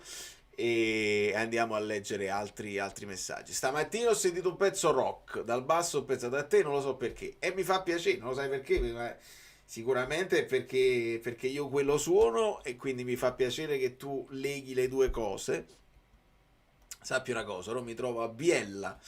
Qualche giorno fa mi sono sentito un amico sempre di Napoli che vive a Firenze e mi dice sempre che è bello vedere i tuoi video per tutti noi. Ah, mi fa piacere, amico mio. Io, lo sai, non essendo a Napoli, per me farlo da qui, dall'estero, anche idealmente vorrei connettere specialmente quelli che poi non possono avere il piacere di scendere magari un attimo al bar e di fare una chiacchiera con i propri amici, così la facciamo virtuale, è come se ci incontrassimo in mezzo all'oceano tutti quanti e parlassimo un pochino. Pezzo dei Boston, bellissimi Boston. È una delle mie band che preferisco di più. Spina Oilund migliori in campo. Ragazzi, datemi anche, non dico i voti, ma insomma un po' di opinioni sulle prestazioni individuali che poi diventeranno pagelle. Partite dal portiere, ditemi che cosa ne pensate. Voi ve l'aspettavate? Io non me l'aspettavo, io me l'aspettavo Meret. Ovviamente sul colpo di tac non si può fare niente. Ditemi cosa ne pensate. Che si è mangiato Leao? Gol sbagliato da Leao a porta vuota. Io non ce l'ho quell'immagine, Vabbè, ma ve la ricordate? Quell'immagine di me con Leao così. Vabbè, lasciamo perdere. Come gestisci l'accesso alle notizie? Flusso di roba trash che ti bombardano i social. A volte è meglio buttare il cielo nel cesso e staccarsi da tutti. Che intendi, amico mio? Come gestissi l'eccesso di notizie? Ah, ho capito, nel senso sì che veniamo bombardati. Io lo prendo, cioè ogni social per me ha un linguaggio diverso. Se riesci a a mettere un filtro sui diversi social. Per esempio, io TikTok non scorro, ci vado, posto il mio e poi cancello, perché la natura del social la trovo bambinesca e non mi piace. Ogni tanto Instagram, ogni tanto X, per seguire un pochino quello che è l'andamento. Lo faccio specialmente per sentire, per tastare il polso dei tifosi delle altre avversarie e per capire che sono che tutto il mondo è paese, che tutti, per esempio i Pioli, i tifosi della Fiorentina, quelli che hanno criticato Chivo e che adesso stanno zitti, quelli che la Juve con Tudor si però non convince, cioè, per avere un quadro generale. Hai ragione, ti bombardano i social, devi mettere un filtro e capire che quello che ti arrivi, quello che leggi, non è per forza un'opinione reale, ma spesso è una maschera che la gente si mette addosso per avere un ritorno di click, di like, di soldi, eccetera, eccetera. Vi dico il 6,5 per il lancio. Vinciamo pochi contrasti, secondo me. Proviamo poco le percussioni centrali. Il trovare sempre gli spazi con il palleggio, se non hai tecnica e tocchi di prima, non funziona.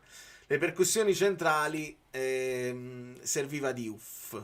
Ecco, io su Diouf, per esempio, che è uno di quelli che porta palla e cerca di sfondare per vie centrali, è una di quelle cose che secondo me, se continua così, cioè non benissimo, e non sta avendo un grande impatto nell'Inter, è forse una delle mie più grandi vittorie ad oggi. Poi diventerà fortissimo e io mi starò zitto.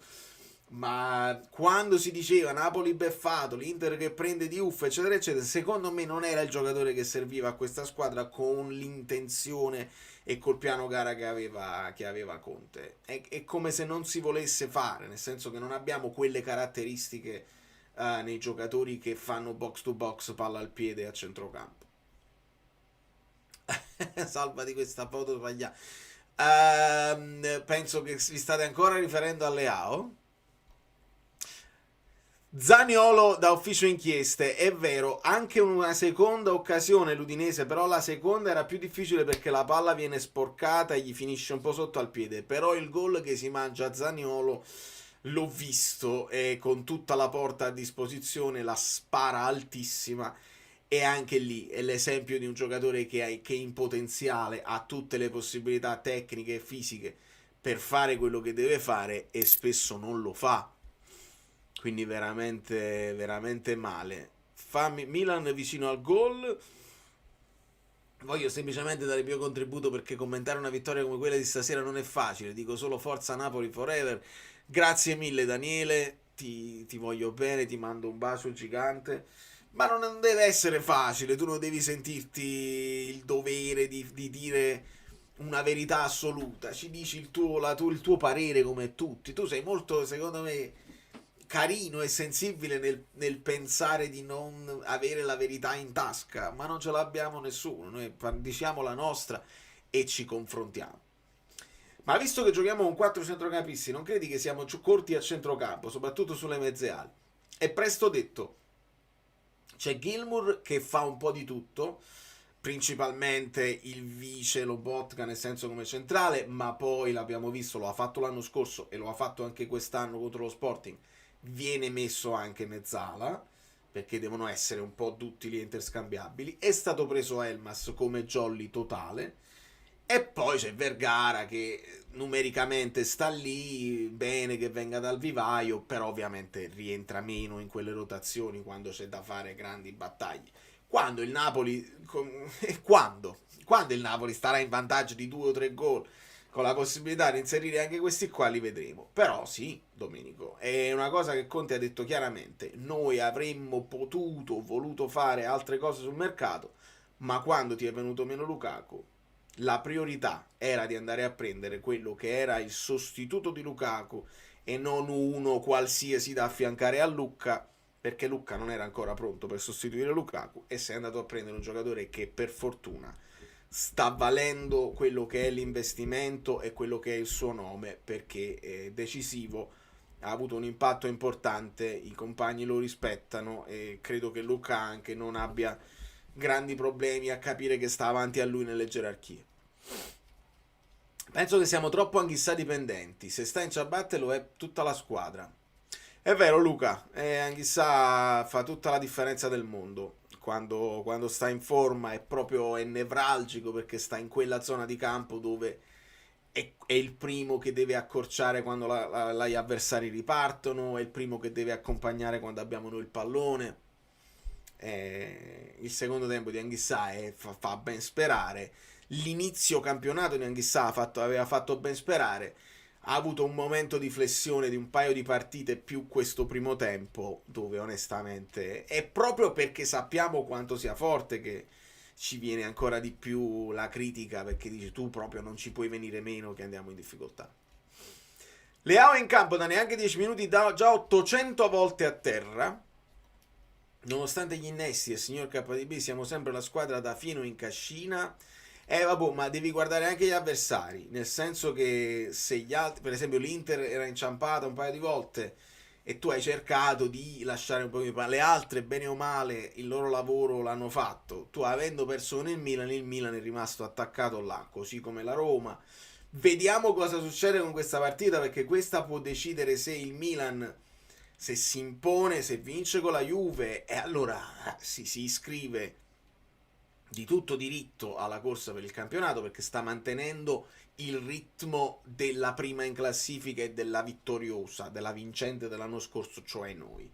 Se invece la Juve si rimette così, allora anche lei dice aspetta al Milan, si lotterà tutti per i primi 4 posti senza un padrone generale così. Secondo me è interessante, secondo me non dovevamo pensare che l'Inter si era chiamata fuori per quell'inizio shock, né possiamo togliere da mezzo l'Atalanta che non vince, però nonostante le defezioni comunque porta a casa un punticino col Como. Ecco, non è una vittoria, però vista l'emergenza secondo me è un buon risultato per l'Atalanta. Dopo 6 giornate, come vedi la situazione Anghissà durante la Coppa d'Africa?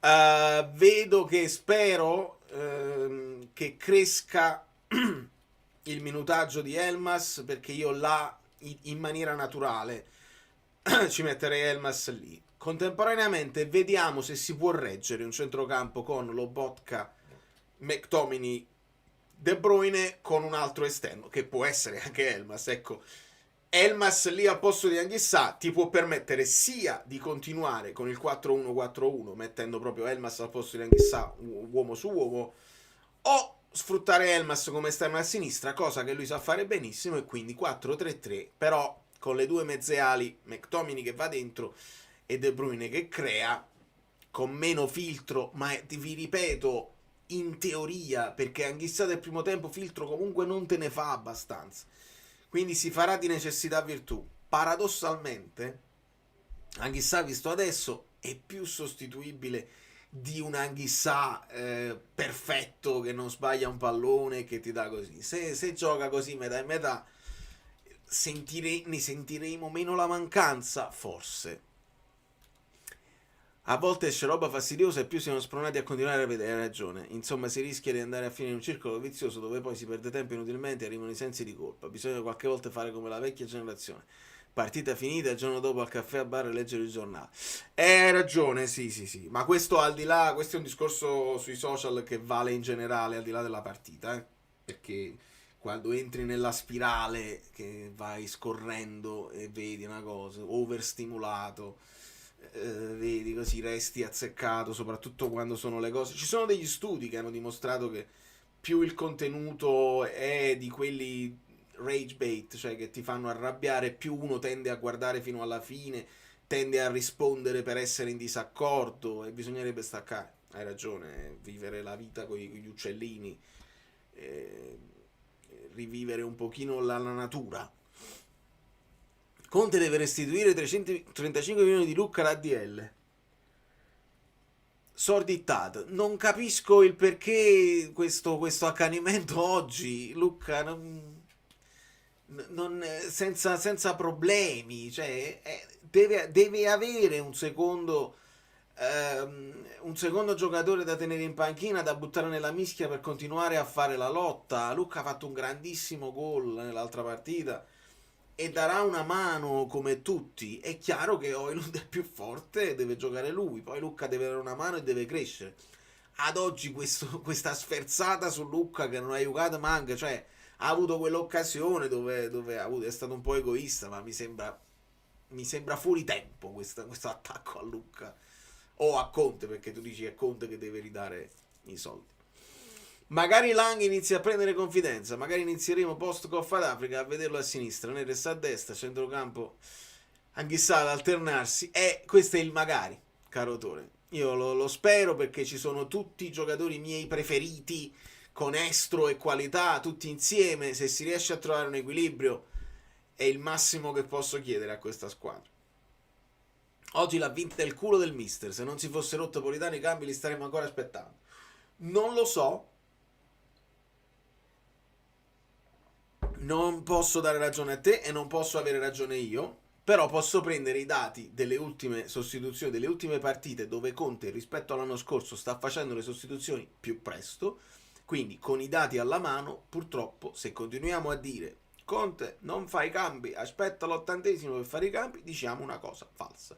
Quindi si può dire che non vi piacciono i cambi, si può dire che non vi piace l'11 iniziale, si può dire che se non si fosse fatto male Politano magari avrebbe fatto una scelta diversa, sì, ma non si può dire che i cambi non li sta facendo più. Non è quello che stai dicendo tu, è quello che ogni tanto si legge, perché oramai uno si è fatta l'idea e non va a controllare, non si è attenti. Io sono costretto a essere attento a queste cose alla partita, perché se poi ve la voglio raccontare non posso basarmi sulle mie idee o sulle mie sensazioni, devo vedere i numeri, e se i numeri dicono un'altra cosa, già dice un'altra cosa. Sul doppio giallo di Neres, detto prima, sono d'accordo, ma in mente mi è venuto sul gol nostro il primo Rasmus acchiappa i tacchi. Hai ragione, diciamolo. Mi va bene ribadirlo, come detto in reaction, che lì non è gioco pericolosissimo e stava rischiando brutto. Vasquez si prende la palla, però dopo i tacchetti sono all'altezza della faccia di Højlund, e quello là è gioco pericoloso. È chiaro che poi arriva il gol, quindi si resetta tutto, però è una di quelle cose che, se non fosse arrivato il gol, di cosa staremmo parlando? Di un rigore, di un fallo a 2 in area, di qualche cosa che comunque andava chiamata e non è stato chiamato? Purtroppo non lo possiamo sapere, ma è bene dirlo. Il buon Guido ha ricevuto il mio link, non so se è subito disponibile, se sta guardando la partita per poterci dire delle cose in più. Vediamo, lo aspettiamo. Lucca con il modo di impostare in attacco del nostro gioco non ci azzecca proprio niente, pare che è caduto dall'alto sul campo di gioco, non sa a rosare da trovare. E questa è una cosa di cui abbiamo parlato spesso. È uno che sta studiando, deve imparare certi nuovi movimenti. Io lo vedo come un finalizzatore, cioè se tu crei senza appoggiarti a lui, ma utilizzandolo solamente come destinatario di cross e di palle sporche, secondo me i suoi gol li può fare anche con noi. Se gli chiedi di fare il giocatore associativo alla Lukaku, o come anche Højlund sta cominciando e sta imparando a fare, Lucca va un po' più in difficoltà, perché le lunghe leve, non ha una sensibilità nei piedi che ti può permettere di smistare con grande opportunità, velocità e precisione. Lì bisogna fare tutto un lavoro, e ecco perché devi andarlo a prendere un altro attaccante. Non puoi, con l'infortunio di Lukaku, dire vabbè, ho preso Lucca, gioca Lucca, se manca Lukaku gioca Lucca. No, ne serve un altro, e meno male che si è capito, vuol dire che si hanno le idee chiare anche sotto questo punto di vista. E può essere anche che ci sono delle volte che tu ti aspetti che un giocatore faccia un certo percorso e il giocatore non lo fa. Tu dici io ho intravisto delle qualità, so che ha della specialità del colpo di testa e della finalizzazione, e può imparare tutto il resto se fa il ritiro con noi. Ci sono dei tempi di apprendimento diversi, ci sono cose che i giocatori possono o non possono mai imparare. Tu hai delle idee e Guaglione non ci riesce. Quindi questo lo vedremo dopo un percorso però un po' più lungo. Vero che è dispiacere non aver visto entrare Elmas per 2 volte di fila, lo dicevamo prima anche io e Valentina. È tornato Kostic, un Gutierrez a centrocampo. E Gutierrez sì, nel senso che ha la qualità per farlo. Non so però se ha quella fase difensiva, nel senso che a centrocampo dobbiamo fare una lotta feroce, quindi serve fisicità, serve applicazione. Gutierrez mi sembra, da quelle poche volte che abbiamo visto anche negli highlights, che è un giocatore che palla al piede bene, può creare, può inventare, si va a prendere anche lo spazio in mezzo al campo, però quando poi deve fare fase difensiva qualche recupero lo sta facendo, ce lo ricordiamo quello sulle AU, ne avevamo visto uno anche oggi, quindi non è che è proprio zero, però per metterlo a centrocampo devi avere tutto un altro bagaglio di lavoro alle spalle, che non lo so se ce l'ha. Il problema del Napoli è l'allenatore Scam. Ok. Ma anche per un discorso di logica, chissà, lo devi davvero sostituire tra poco, quando cavolo provi a fare sul serio senza di lui? Sì, era per rimanere in tono. Togliete i social a Fabio Versatile, non lo so Fabio Versatile che stava dicendo. È diventato sempre più difficile ascoltare analisi obiettive e oggettive. Basta selezionare i creator che fanno contenuti seri. Questo è vero comunque, se si torna a parlare del fatto dei social, noi abbiamo un potere. Molto spesso è difficile farlo perché siamo presi dal momento in cui sentiamoci. Anzi, molto spesso all'effetto contrario, vediamo una cosa che non ci piace, la copiamo, la incolliamo nei gruppi con i nostri amici perché guarda chi sta hit, e nel frattempo abbiamo fatto il loro gioco, loro vengono comunque, dice mo lo vado a seguire, voglio proprio vedere la prossima volta cosa dice. È una scelta proprio lavorativa, dice la gente, io faccio questo perché il riscontro economico a livello di click mi arriva e non cambio, perché poi quando arrivano cose di soldi è difficile fare cambiare direzione a chi ha cominciato, e magari diventano pure inutili da ascoltare per quelli che li ascoltano solo per quella. Mo bella e buona, hai cambiato idea e vuoi essere il tipo obiettivo e oggettivo, non sono più credibili, quindi continueranno a fare così. L'unico modo per combattere i content creator che non vi piacciono è ignorarli proprio. Vi è capitato una volta? Ok, andate a cliccare sui 3 pallini, dici non mi interessa questo coso, e l'algoritmo dovrebbe non postarvelo più. Poi gli amici ve lo incolleranno nei gruppi, come fanno con me col profeta Hernanes, e là non ci possiamo fare niente. Mainu! Che bello che sia tornato in auge il nome di Mainu, che è un centrocampista pazzesco, è un centrocampista che mi fa impazzire, anche lui però molto tecnico, di grandissime prospettive. Non è che Mainu, certo, può essere anche tutta la vita, però non è che fa quel lavoro che noi ci aspettiamo che chissà possa fare. Mainu è un altro di quelli che ha fantasia, ha finalizzazione, ha una tecnica straordinaria, e può crescere tantissimo, giovanissimo, eccetera eccetera. Un altro che venendo dal Manchester United potrebbe funzionare tantissimo. Se il Napoli si è fatta questa nomea internazionale, che se vieni dal Manchester United poi vieni a Napoli e spacchi, cioè il tuo impatto con la città e con la nuova realtà funziona alla grande, la dobbiamo sfruttare questa cosa, perché comunque loro spendono tanto per certi talenti, se li crescono in casa non funzionano perché niente sta funzionando nel Manchester United, e tu puoi stare lì ad approfittarne. E a me però c'è molta concorrenza su Mainu, perché ho letto di altre grandissime squadre interessate a lui. Se però è girata questa voce che devi venire a Napoli, ti passa l'acne, diventi più giovane, quello è già giovane. Quindi magari vediamo se a gennaio si riesce a intervenire su quelle cose che poi non hai potuto fare perché sei andato nelle chiavette per l'infortunio di Lukaku. Il vice terzino sinistro, il vice terzino destro, per esempio, su Wanlu che non si è fatto, il centrocampista in più. Alla fine hai preso Lang, non penso che si prenderà più un altro esterno sinistro, cioè quello là che doveva essere Ndoye, non credo che si farà. Però ecco, già se riesci a sistemare un altro terzino e un altro centrocampista non sarebbe male. Tu che noti tutto, il secondo gol Jesus fa segno a qualcuno di unirsi al gruppo per festeggiare, sai di chi si tratta? Amico mio, per queste cose qua devo rivederla ovviamente, perché in quel momento sto alluccando come un dannato e quindi non ho notato la cosa. Sicuramente qualcuno l'avrà notata e magari ce lo può dire direttamente in live. Ma mi piacciono, lo sai, mi piacciono queste cose qua, sono quelle piccole chicche per capire ancora di più lo spogliatoio. Conte sta dimostrando coraggio, può fare meglio. Coraggio, non lo so, se vogliamo parlare di coraggio nel togliere De Bruyne, magari quello può essere coraggio.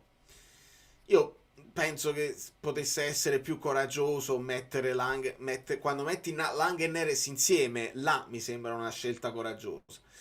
Ad oggi non lo vedo lì il coraggio, lo vedo in altre cose. Ma per non dirvi... Ah, mi sposto, ma poi forse... Sì, ho visto una cosa che poi potrebbe... Oggi ho sbagliato la formazione iniziale, infortuni li ha lui sulla coscienza, Rasmus è un combattente vero, Koulibaly al Napoli nel 2026. Che c'ha cioè, un ritorno così, in grande io oramai dopo che essere tornato Elmas pure Koulibaly non mi dispiacerebbe, però forse ci serve dell'altro. Guido, cosa ci serve? Buonasera amiche belline, buonasera amici bellini, buonasera Valerio, direttamente dalla Batcaverna, Ah, come scrisse qualcuno. si sente bene.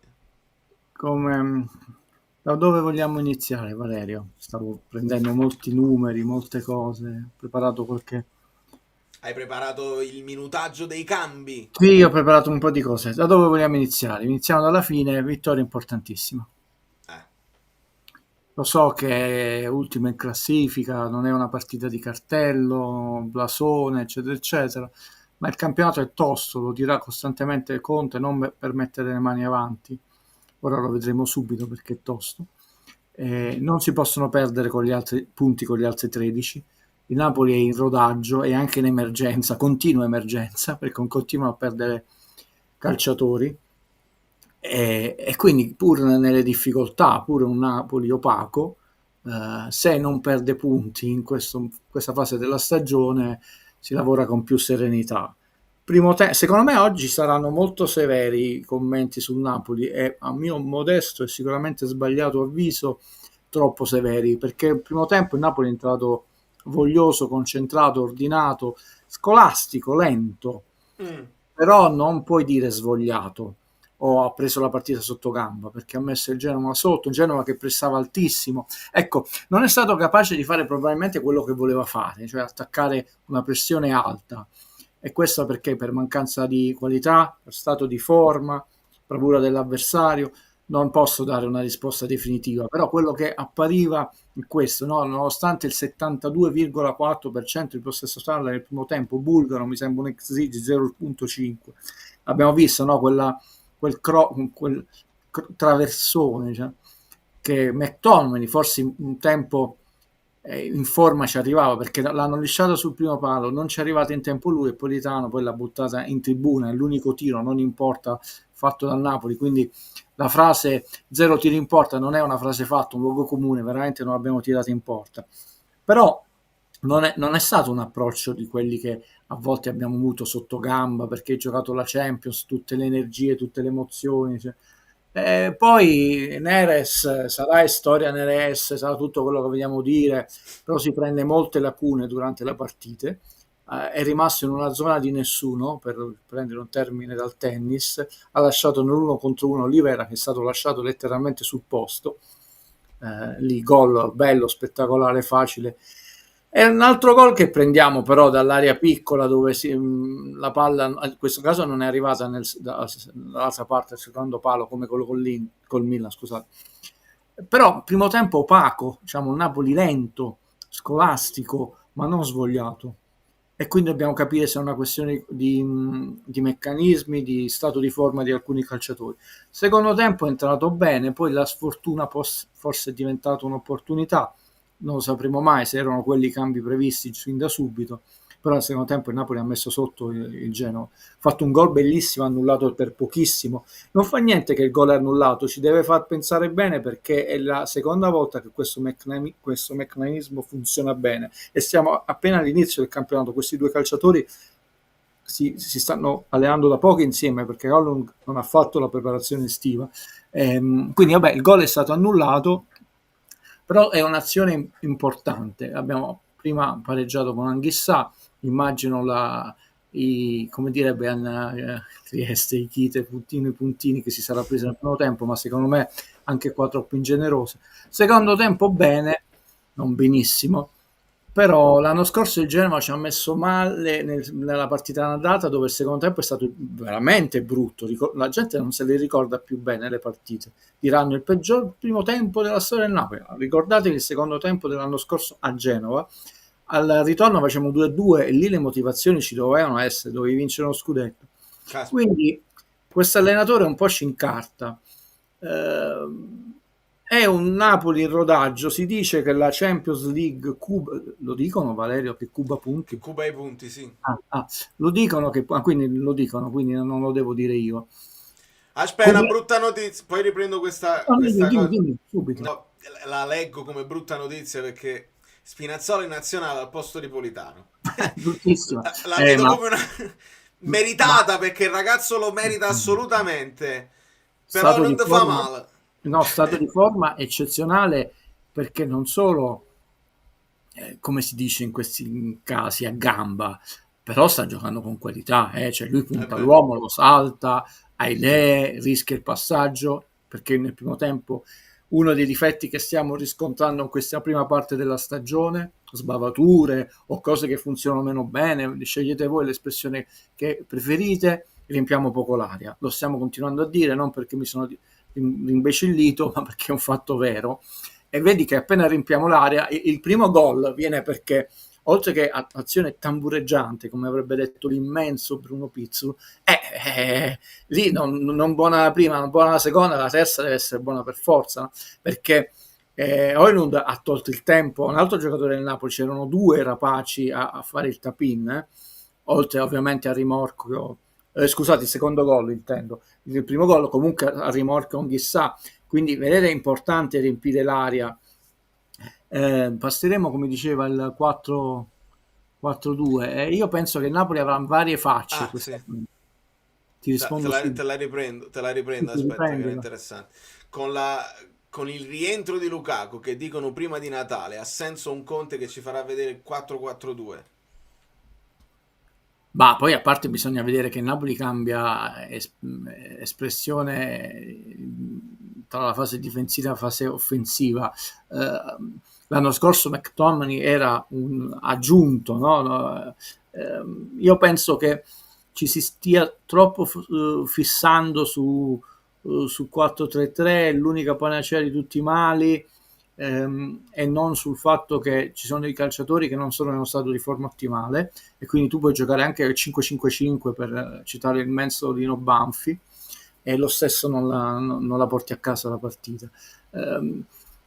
Conte valuterà, io spero, ma non è quel tipo di allenatore, perché essendo veramente scontroso, spigoloso, che non è che l'ha scelto per accontentare la piazza o togliersi dalle scatole i colleghi, perché riteneva che era la soluzione migliore per una partita come questa. Io penso, ripeto, che avremo varie facce. Spero mai il 3-5-2, perché quello è proprio no, quello è l'anticapo. Quello non piace. Non lo so, la situazione dei like, perché qualcuno mi aveva detto se arrivare a 100. Ti dicevo, Vale, cuberà punti. Sì. Alla lunga probabilmente cuba punti.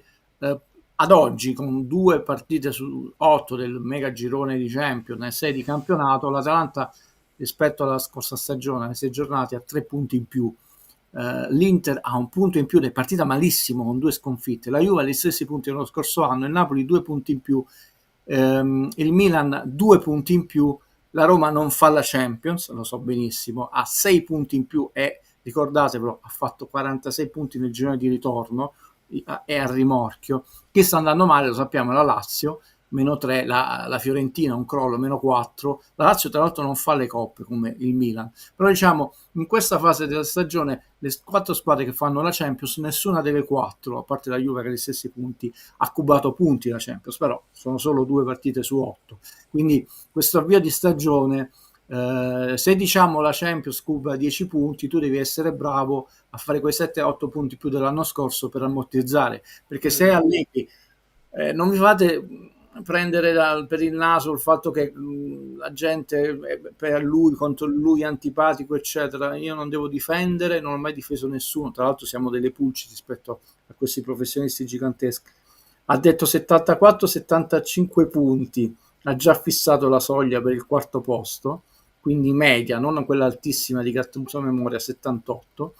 Sono d'accordo con lui per ora, e quella è una vecchia volpe, i conti li sa fare bene, no? Quindi se il Napoli l'anno scorso ne ha fatto 82, la Champions Cuba 8, 10, 12 punti, tu devi fare 76-77 punti per essere sicuro, il campionato è tosto.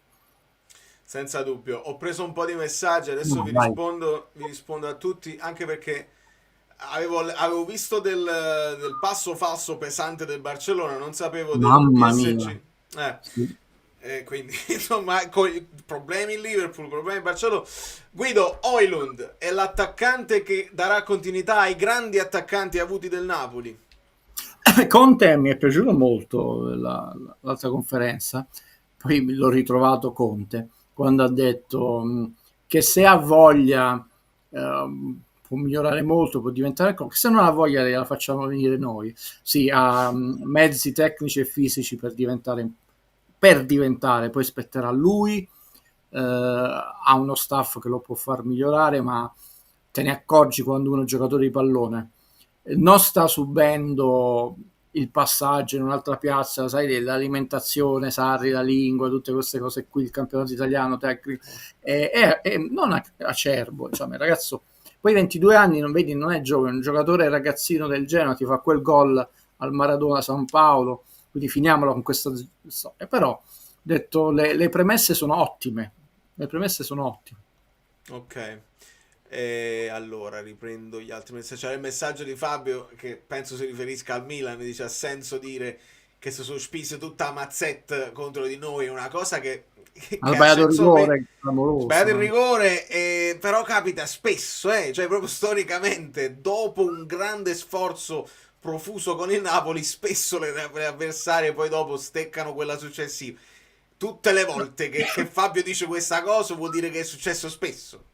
Sì, ma io ero sicuro, non so se ve l'ho scritto nella chat, non sono ricordo che per me ha detto non si faranno del male. Ah, no, hai detto proprio vediamo se non si fanno del male, è vero. Allora l'ho scritto. E mi questo ricordavo. pareggio non sposta niente, cioè non mette in crisi la Juve, non... Quello è l'asse che ha dominato il calcio nel bene e nel male. Milano sponda Milan e Juventus, se non ci fosse stata Calciopoli sarebbe andata avanti l'infinito. E io mi aspettavo in questo momento della stagione, va benissimo per entrambi, è un pareggio ottimo per entrambi, perché il Milan non va a 2 sconfitte, prosegue il suo cammino di crescita. Ecco, la Juve, perché il Milan non lo lancia, diciamo, però è chiaro che la Juve poi non può pareggiare nella pareggita del... Però possono portare avanti il discorso che ancora non hanno subito la sconfitta, come tra l'altro l'Atalanta. Buonasera Guido, Mirko dice: ci vorrebbe una dissertazione sul concetto di sofferenza.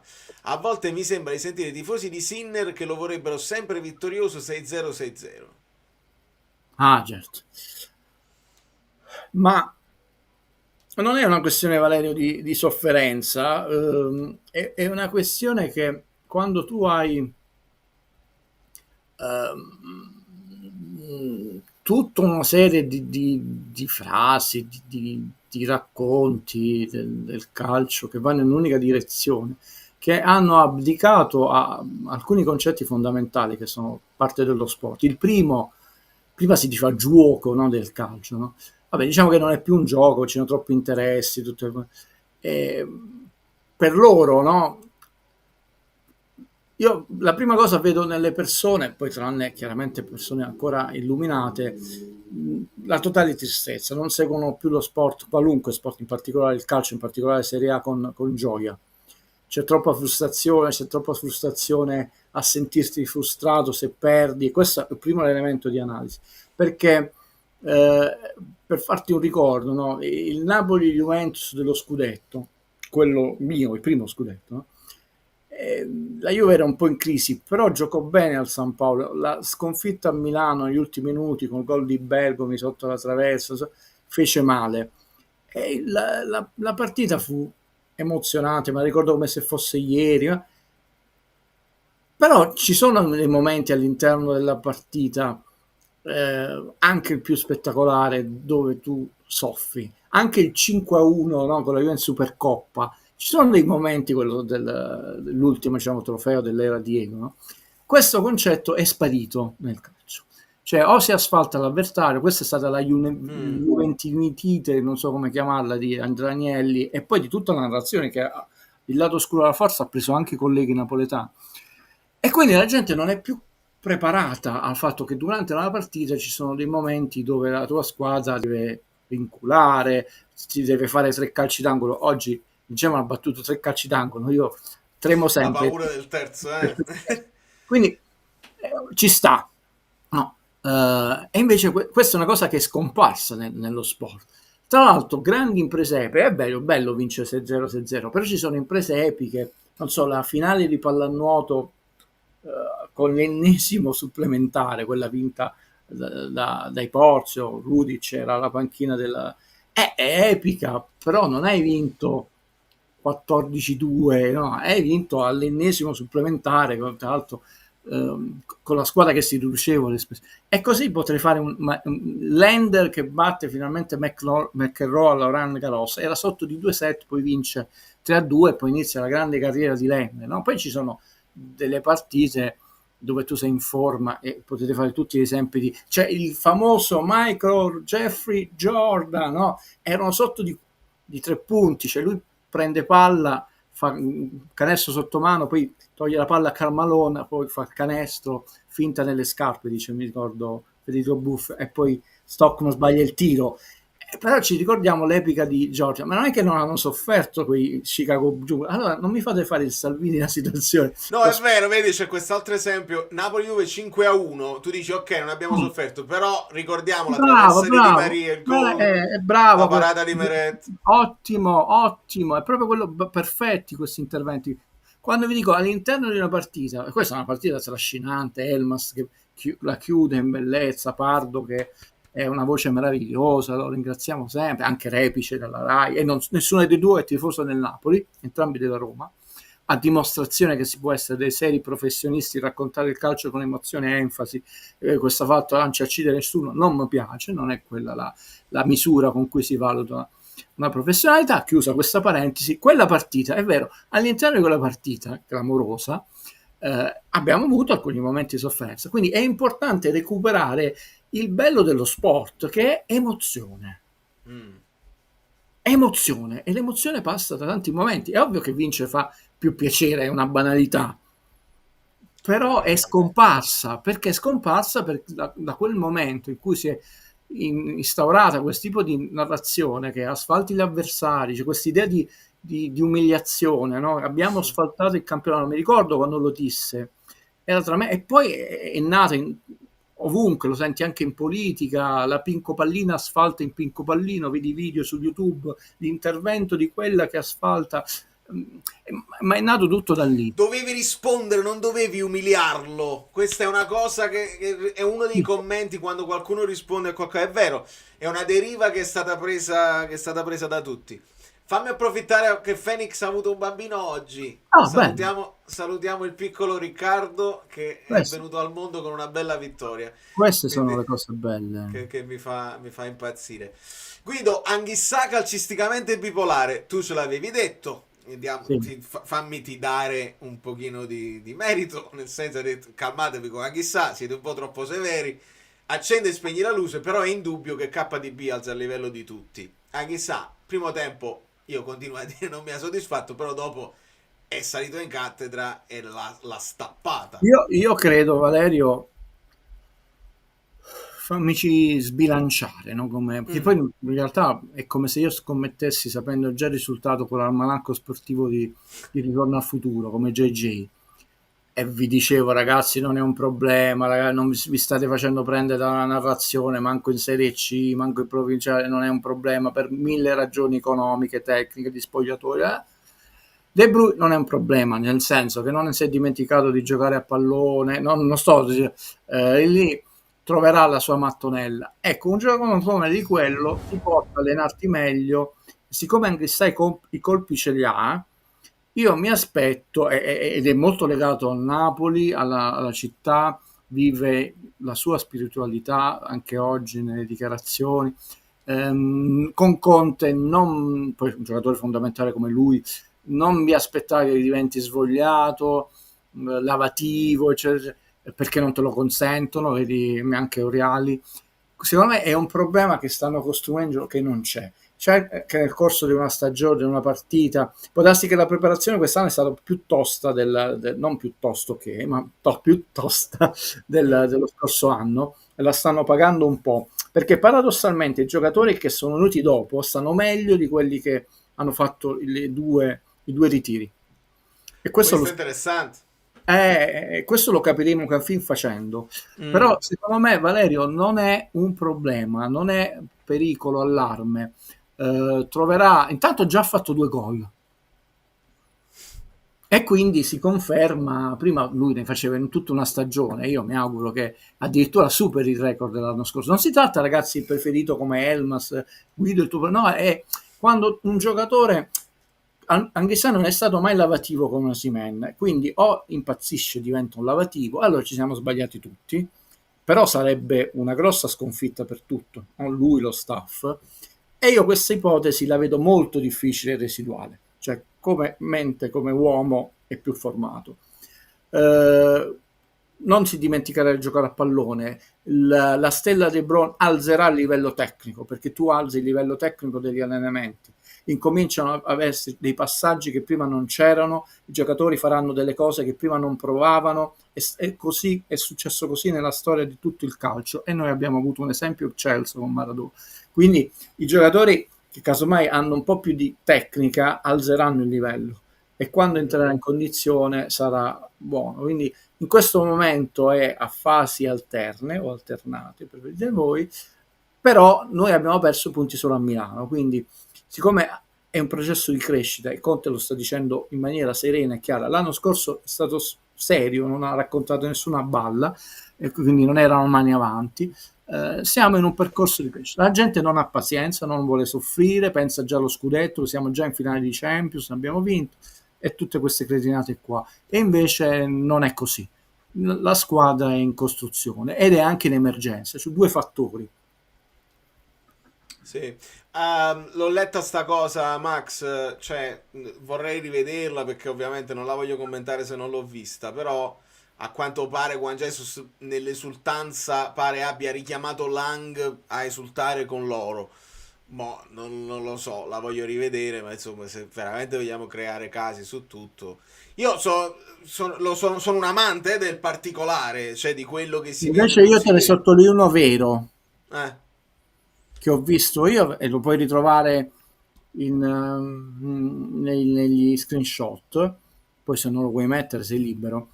Ha una palla sbagliata di McConaughey verso fine partita, si vede che lui viene inquadrato e lo rincuora. Adesso, chi? Juan Juan Jesus? Jesus a Ok. McConaughey. Ed è questo, l'ho visto con i miei occhi, è successo, non è, sai che proprio si legge nel labiale, è contestuale all'azione, ma non è una cosa presa 5 minuti dopo, cioè, ed è molto importante perché sta attraversando un momento di appannamento, ci può stare, ha sbagliato anche qualche appoggio facile, e sentire la fiducia dei compagni, non è successo niente, vai, guarda che questo è importante. Ok.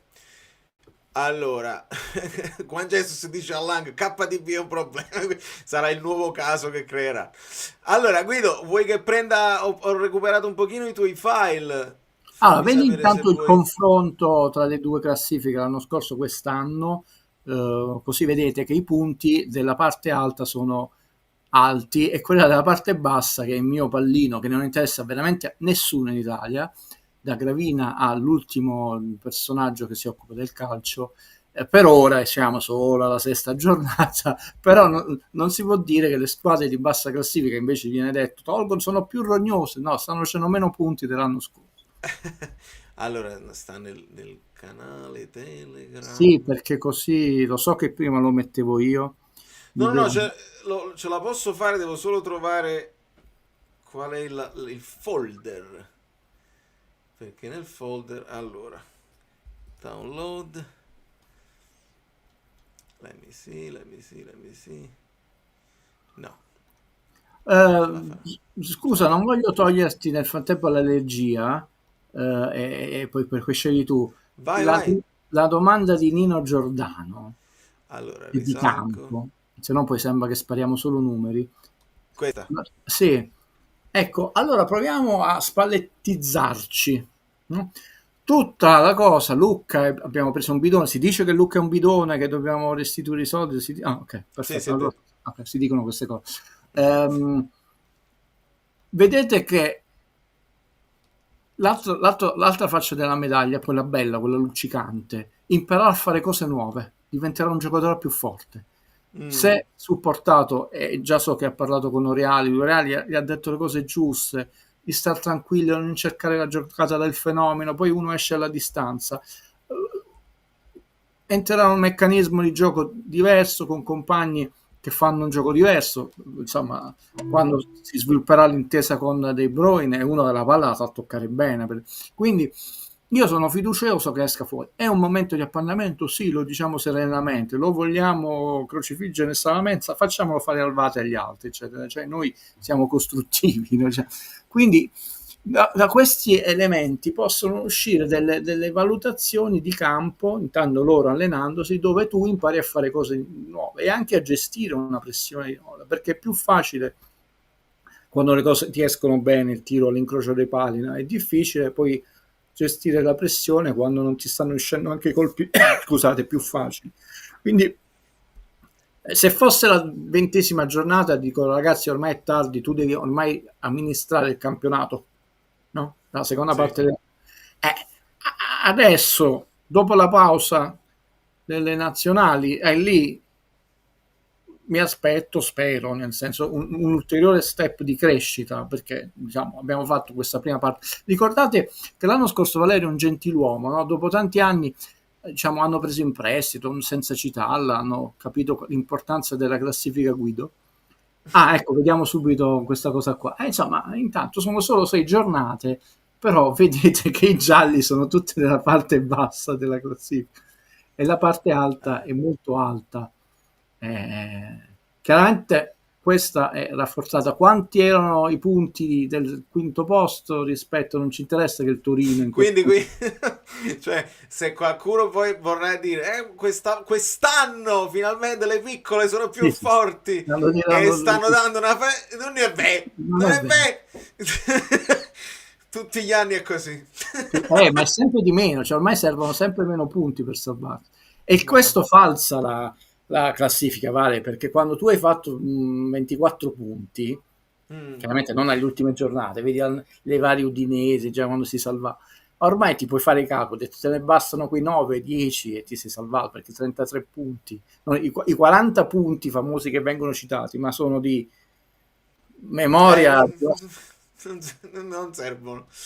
Allora, quale altro vuoi che prenda? No, solo quella, perché mentre tu recuperi... i minuti, i 2 minuti, i minuti della scorsa stagione, i minuti di questa stagione, e vedete come c'è più gente con più minuti quest'anno, ragazzi. Cioè... Allora, eccoci qua.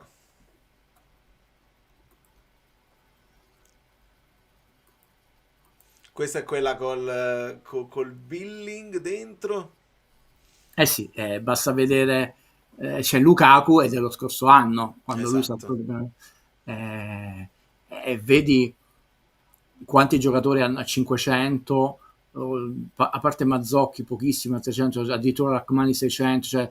vabbè, no, voglio spiegare perché adesso l'ho inquadrata. Ovviamente Billing c'ha lo 0 più il verde perché non era ancora in squadra nelle prime 6 giornate, perché questi sono il minutaggio alle prime 6 giornate, perché se dobbiamo fare il paragone lo dobbiamo fare seriamente. Praticamente io metto i colori in base se sei infortunato, squalificato, se non sei stato ancora acquistato, e se hai acquistato nella seconda parte della stagione, se sei ceduto, se l'anno del Covid. Infatti Zerbin vedi che c'era, però poi stava per lasciare. Il Covid, quando ci fu il Covid c'era un colore dedicato al Covid, c'è il colore dedicato quando furono messi fuori rosa Mario Rui per scelta disciplinare da Cattuso, mi organizzo il lavoro, questa viene da mio papà, quando faceva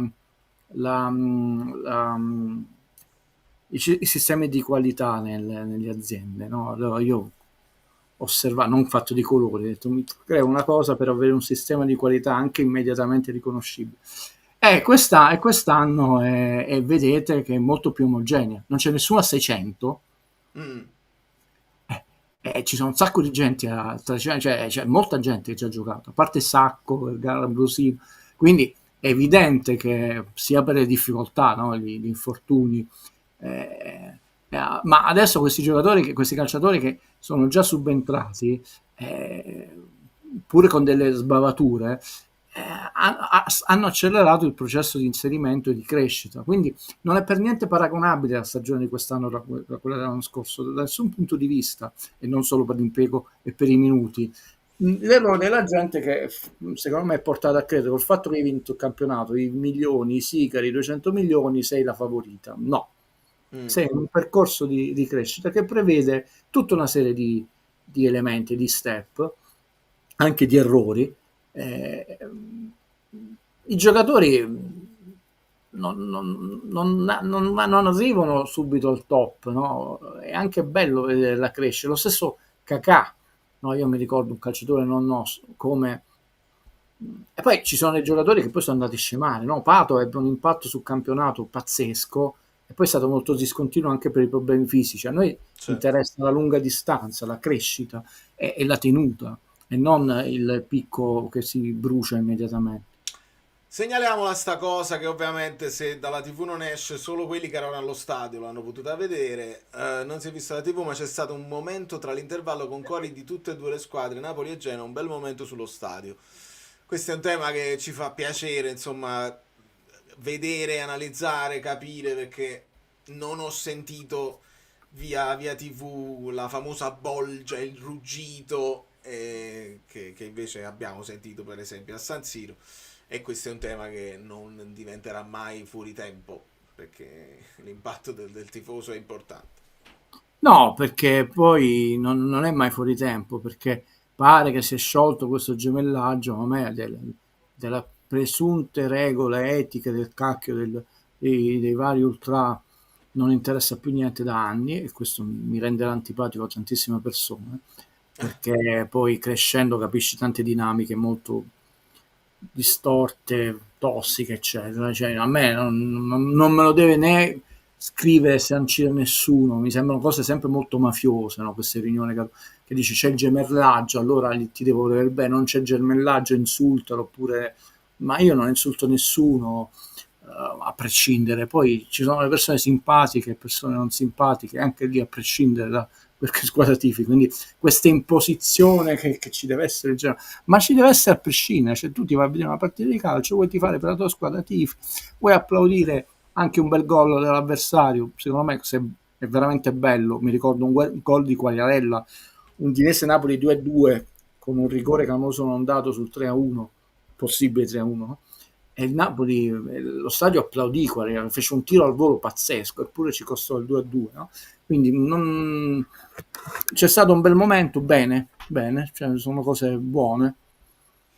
Ho mandato nel frattempo il link al caro Mario, che non è più Marietta, è Mario e basta. Il tempo non lo puoi fermare, questo, no? Che diventerò io Valerione, eccetera, eccetera. Dacci un resoconto sulle romane. La Lazio si riprenderà, la Roma continuerà a vincere risicando un po' come noi oggettivamente. Io so solo che negli sconti diretti ci faranno sudare. Io la Roma ve l'ho detto l'anno scorso, perché Ranieri ha fatto un lavoro eccezionale, ma non come Napoli, Pulcinella, il qualunquismo e queste cose folcloristiche, e quindi a Roma queste cose folcloristiche. No, proprio di campo, di recupero di testa e di campo di molti calciatori, di tanti punti. La Roma ha molto da recriminare sulla qualificazione in Champions. Nel girone di ritorno ha perso una sola partita e sappiamo come, e sappiamo con chi. E quindi partiva da un buon vantaggio.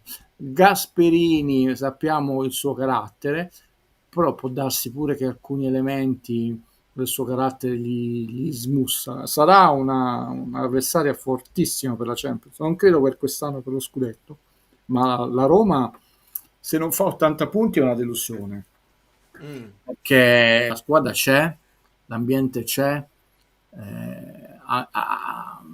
con Ranieri intanto c'è un dirigente che è una figura importante tra la proprietà, la squadra e anche la misura, la saggezza di non essere invadente. È un avversario, poi non sarà spettacolare, forse le persone si aspettavano una Roma modello Atalanta, e questo è molto più pericoloso invece, che non è tanti gol ma ne prende anche tanti, quindi è un avversario vero. È stranissimo se tu pensi a Conte e Gasperini, cioè oggi noi vediamo stessi punteggi tra Napoli e Roma, però 12 gol fatti il Napoli, 7 la Roma di Gasperini, 6 gol subiti da Conte, 2 gol subiti da Gasperini. Questa è la cosa più clamorosa. Sai, 4 stagioni fa, Valerio, come viene sempre accusato Anghissà e altri giocatori di essere svogliati, svagati, eccetera, la squadra che ha fatto più falli in Serie A 4 stagioni fu il Lecce, 553, subito dopo il Verona, 539, e sapete chi era l'allenatore del Verona 4 stagioni fa? 104 cartellini gialli. Il Napoli fu la squadra che fece meno falli, 389, e meno cartellini. L'anno dopo, il disastro di Garcia, la squadra che fece meno falli fu il Napoli. La squadra che fece più falli fu il Verona, 541, con 85 cartellini gialli. L'anno scorso, la squadra che ha fatto più falli è stata il Verona, 579 falli. Il Napoli è stato terzultimo perché la Roma ne ha fatti 406, il Parma 405 e il Napoli 415, quindi ci hanno tolto il primato, però meno cartellini, 48, il Verona più cartellini come sempre. Quest'anno la squadra che ha fatto più falli fino adesso è il Verona, 101 falli e 13 gialli, con 4 allenatori diversi. Vedete che il DNA delle squadre è importante, e infatti quello che sbalza agli occhi, il Napoli sta facendo troppi falli rispetto alla sua media, mai avuto 13,33 falli a partita, ma 5 gialli. Quindi quando la gente dice ma fallo, non mi riferisco alla splendida canzone di Valerio, cioè, ragazzi, non funziona così, detto anche cambiando allenatori. Poi ci possono essere dei processi, la gente va presso a adesso abbiamo preso, ricordate Kim, prima non era buono l'insulto, le sigarette, Kim, poi dice adesso abbiamo come la BBC della Juve, saranno brutti, sporchi e cattivi, per niente, anzi. Calma nel valutare le cose, ci sono tanti aspetti, tanti, proprio tanti, e noi ne conosciamo un aspetto residuale. Mario! Oh. Buonasera signori. Tornare a quello che diceva Guido, io dico sempre che ogni tanto il tifoso del Napoli mi sembra dire il tifoso del Real Madrid, c'ha la stessa esigenza del tifoso del Real Madrid, però purtroppo noi 15 Champions in bacheca non ce li abbiamo, non ce li abbiamo. Ti hanno appena ribattezzato Marek Hamsik, penso che grazie, il paragone è tanta roba. Allora, hai visto dallo stadio, Mario, tu? Sempre, siamo sempre lì, abbonamento oramai terzo. Quindi confermi, primo tempo comunque dominio, però senza essere incisivi, e il secondo tempo sì, il primo tempo mancato un po' l'ultimo passaggio, diciamo, e loro comunque sicuramente non hanno iniziato bene, però io li ho visti aggressivi, molto concentrati e compatti, e quindi poi noi nel secondo tempo siamo entrati 2 giocatori che in questo momento stanno molto bene, hanno fatto la differenza e tutto a posto, però sicuramente c'è tanto da migliorare, ma è sempre meglio migliorare vincendo che migliorare avendo problemi e non vincendo. Anche perché me lo facevano leggere, io non l'ho visto, ho rivisto solo gli highlights. La Roma pure c'è stato un palo di traversa di Piccoli. Gosens pure si è mangiato un gol a porta vuota, quindi un po' di fortuna. Ken anche palo, mi sembra. Traversa, non mi ricordo. Quindi E insomma le cose devono girare, non è che insomma noi stiamo ammazzando il campionato così, nessun altro lo sta facendo, però stiamo là con intanto vediamo. con il margine, Guido, il margine di miglioramento di cui spesso abbiamo parlato. Beh, secondo me è alto e mo ti do altri dati. Rispondendo all'altra metà della domanda, perché non mi ero dimenticato, no, la Lazio la vedo molto male, in difficoltà da tanti punti di vista. Ah già. Societario, di squadra, di gioco. Non mi sembra però una Lazio di Sarri. Ieri ha avuto un rigore, perché se poi il VAR degli arbitri, che non è sufficiente di 2 tocchi dei 2 presunti ridori col Milan, è troppo lieve, quello della Lazio è veramente un soffio, e intanto l'ha salvato dalla ulteriore sconfitta. Quindi rispondo ti faccio una cosa abbastanza curiosa su cui riflettere, per dire che i margini ci sono. Se noi confrontiamo queste prime 6 giornate con quelle dello scorso anno, abbiamo quasi una perfetta simmetria, anzi addirittura un miglioramento. L'anno scorso a questo punto della stagione avevamo tirato 91 tiri, 94 quest'anno, 24 nello specchio, 36 nello specchio, quindi abbiamo tirato un po' più in porta e 11 gol contro 12. Quella che è calata è la percentuale, da 46 a 33, troppo bassa. L'anno scorso avevamo subiti a 63 tiri, 15 nello specchio, 57, 16 nello specchio, ma abbiamo preso 6 gol. Quindi se noi ci fermassimo ai numeri, tu dici, no, vedi, Conte sta confermando la bontà dei numeri. E tra Eravamo l'altro più cinici l'anno scorso, ecco, cioè però meno tiri abbiamo per segnare. anche 2 punti in più. E in realtà abbiamo detto delle partite abbiamo sofferto. L'anno scorso soffermo con il Parma. Molto, ragazzi. Noi l'anno scorso, la prima giornata, abbiamo sofferto tante partite. Quindi Col Cagliari. cosa è cambiato? È cambiato come stiamo arrivando in porta, è cambiato che abbiamo concesso troppi giocatori a volte in area in porta. Abbiamo preso dei gol dentro l'area piccola, ragazzi, che per Conte non esiste proprio, perché come dici, tu prendi un grandissimo gol, una grande azione, un tiro dove la difesa, se tu tiri molto bene dai 25-30 metri, lo so che lo puoi andare a pressare, però a volte lo puoi anche concedere, prendi l'incrocio dei pali, E Kellenkamp. Quindi i numeri, ecco, diciamo che Napoli non sta crollando le nuvole, anzi li sta confermando e c'è un leggero miglioramento, eppure siamo insoddisfatti delle prestazioni, il che significa uno dei vari elementi, non è che solo questo, su cui possiamo costruire l'idea questa squadra può migliorare anche tanto, ancora non ha espresso il suo potenziale in campo, ma si sta difendendo bene. Essere risultatisti, come probabilmente diranno altri e i mangiatori merendine, è essere pragmatici, perché stiamo parlando di calcio professionistico di Serie A, non stiamo parlando di cacchiate, di cose verbali. Quindi, e tra l'altro tutti vogliono vincere, perché la Juve non vince da 6 stagioni, l'Inter insomma è avvelenata per l'anno scorso, il Milan lo scherzato fuori, Conte vuole vincere pure del sonno a rubamazzo contro se stesso, quindi chi non vuole vincere questo campionato per ora?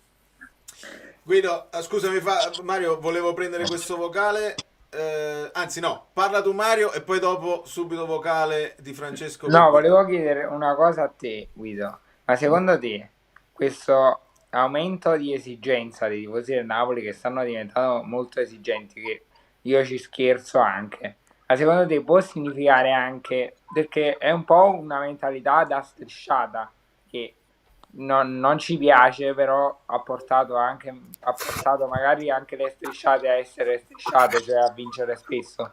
Secondo te può significare anche un miglioramento in quel senso? No, questa è una cosa che io incominciai a vedere guardando le varie trasmissioni. Ti faccio sorridere parlando con mio fratello, che voi sapete, adesso mi odierà quando dico, ti rispondo subito. No? L'altro giorno dicevo, papà è scontento Gianluca, perché ho detto lui mio fratello non si è proprio juventinizzato, no, ho detto lui è rimasto lì, sì, il Napoli vince, non è la vittoria l'unica cosa che conta, è un processo molto lungo che è avvenuto nel corso degli ultimi progressivamente 15 anni, e questo è un fatto sociologico. Tu hai fatto una domanda veramente apparentemente semplice, invece complessissima. Ragazzi, non è il discorso che Conte è stato juventino, questo è un discorso veramente puerile E quindi quando io dico juventinizzazione, non perché hai preso una stella della Juve, una bandiera della Juve, un giocatore della Juve, questo è un discorso veramente lasciamo fare ad altri colleghi, no, è un discorso di percezione della, del tuo modo di vedere il calcio, che si è veramente juventinizzato e gli esempi sono infiniti, di infinite contraddizioni. D'altronde noi avevamo delle cose che ci rendevano orgoglioso, no? Dove effettivamente i nostri calciatori, noi abbiamo vinto prima di questi 2 scudetti, sono 2 scudetti, eppure ci sono tanti calciatori che sono considerati degli eroi, a parte le 2 leggende, le 2 squadre leggendarie, e non avevano vinto, no? E anche qui l'elenco è troppo lungo, quindi se iniziassi a fare scontenterei tanti calciatori. Ecco, questo è un processo che si è perso, ma noi non abbiamo vinto con Spalletti o con Conte perché quel tipo di ambiente è migliorato, perché io poi ho sentito la conferenza prima di Milan-Napoli, ma questa può essere l'esame di maturità, quindi l'ambiente come inteso professionista o giornalistico non è per niente maturato. Ha continuato a fare le stesse valutazioni, facciamo le tabelle dove può perdere questo, così, e i litigi, eccetera. Ed è peggiorato l'ambiente di tifoso, tranne sicuramente ci sarà una isola verde come quella creata da Valerio, che invece sta crescendo e sta capendo che il calcio è cambiato, che si può vederlo in vari modi. Quindi secondo me, ma è solo un mio parere, non è così il Vade, no. Tant'è vero che voi la prendete a ridere, siamo al 5 ottobre, il 6, quindi il 1° settembre la prima pietra.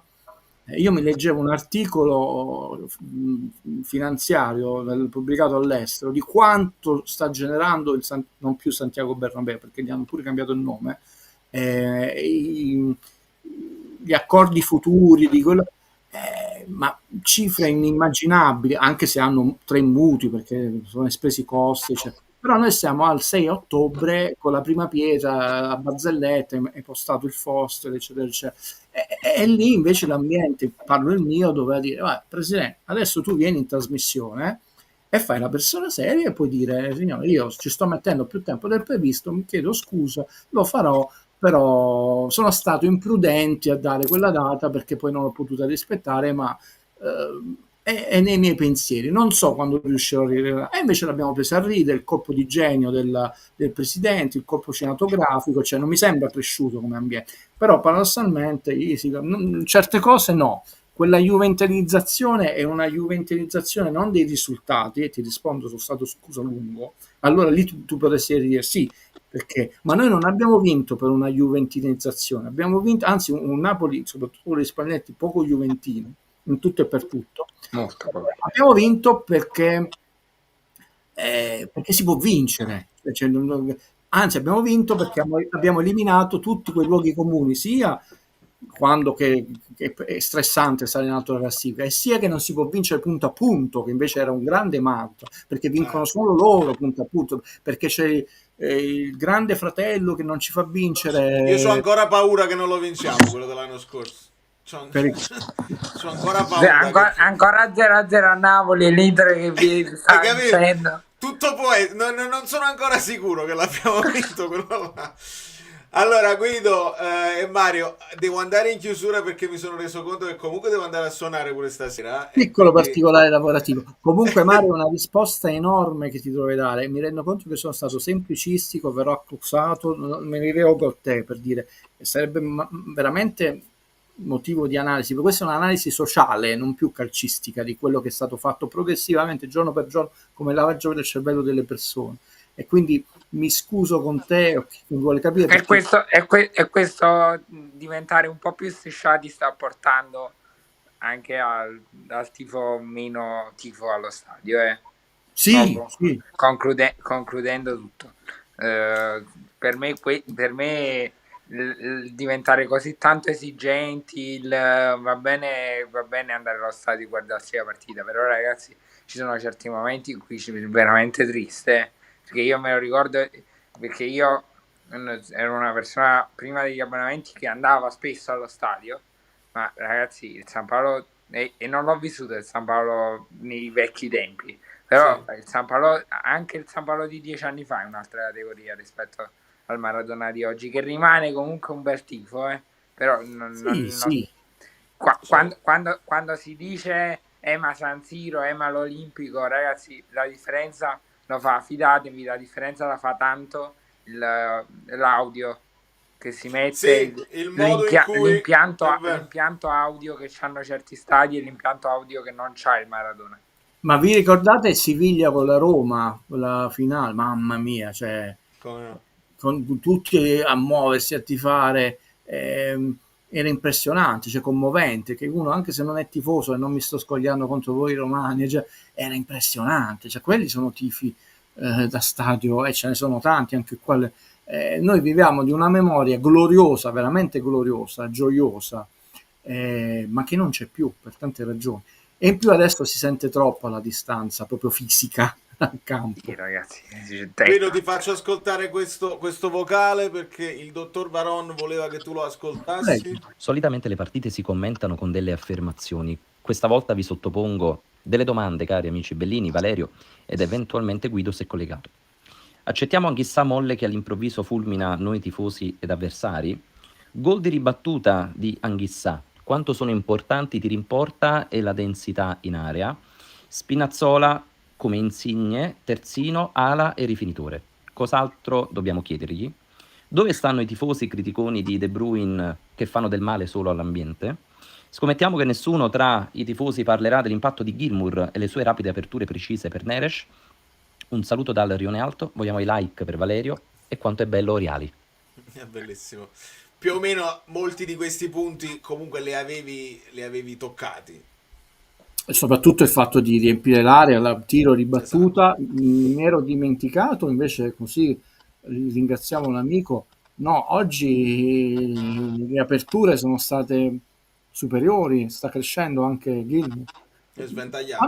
Fammi dire una cosa che potrà sembrare sciocca, il 99,99% è così perché la dico io. Negli ultimi anni noi siamo andati appresso a determinati calciatori, determinati moine. Il Napoli non ha avuto solo Maradona e Sivori, eccetera. Tra l'altro, attenzione, Maradona era un giocatore molto concreto. È ovvio che faceva cose spettacolari, ma non erano mai spettacolari fine per lo spettacolo, fine che quella era una giocata che portava un plus valore, un calcio d'angolo, una rimessa, un dribbling, non per far scendere. Il famoso cross in rovesciata, che è una cosa che faceva solo lui nella storia del calcio. Quindi non lo sto sminuendo, nel senso che non era foca monaca per dire. De Bruyne è un giocatore che fa diventare allegro Caillon immenso come giocatore e come uomo, quindi nel senso che sembra neanche triste, probabilmente a poco ci toglie anche le mutande perché non ha espressioni, cioè proprio così, e quindi non dà pancia alla piazza, no? Perché lo vedi non emotivo. Non lo sto criticando, no, è vero, sta facendo proprio il suo lavoro nel massimo del... La maglia a maniche lunghe. È ovvio che l'Avezzi era trascinante, no? Mertens era la gioia pura, cioè Mertens pure nei meme che si faceva sollevare dall'uomo invisibile, no? Era gioia. E quindi cito esempi meravigliosi, grandiosi, non con un'accezione negativa. De Bruyne non sarà un giocatore che accenderà mai quel popolino spinto dai fuochi amici, nemici, il Vati, eccetera, eccetera, perché non lo è stato in carriera, no?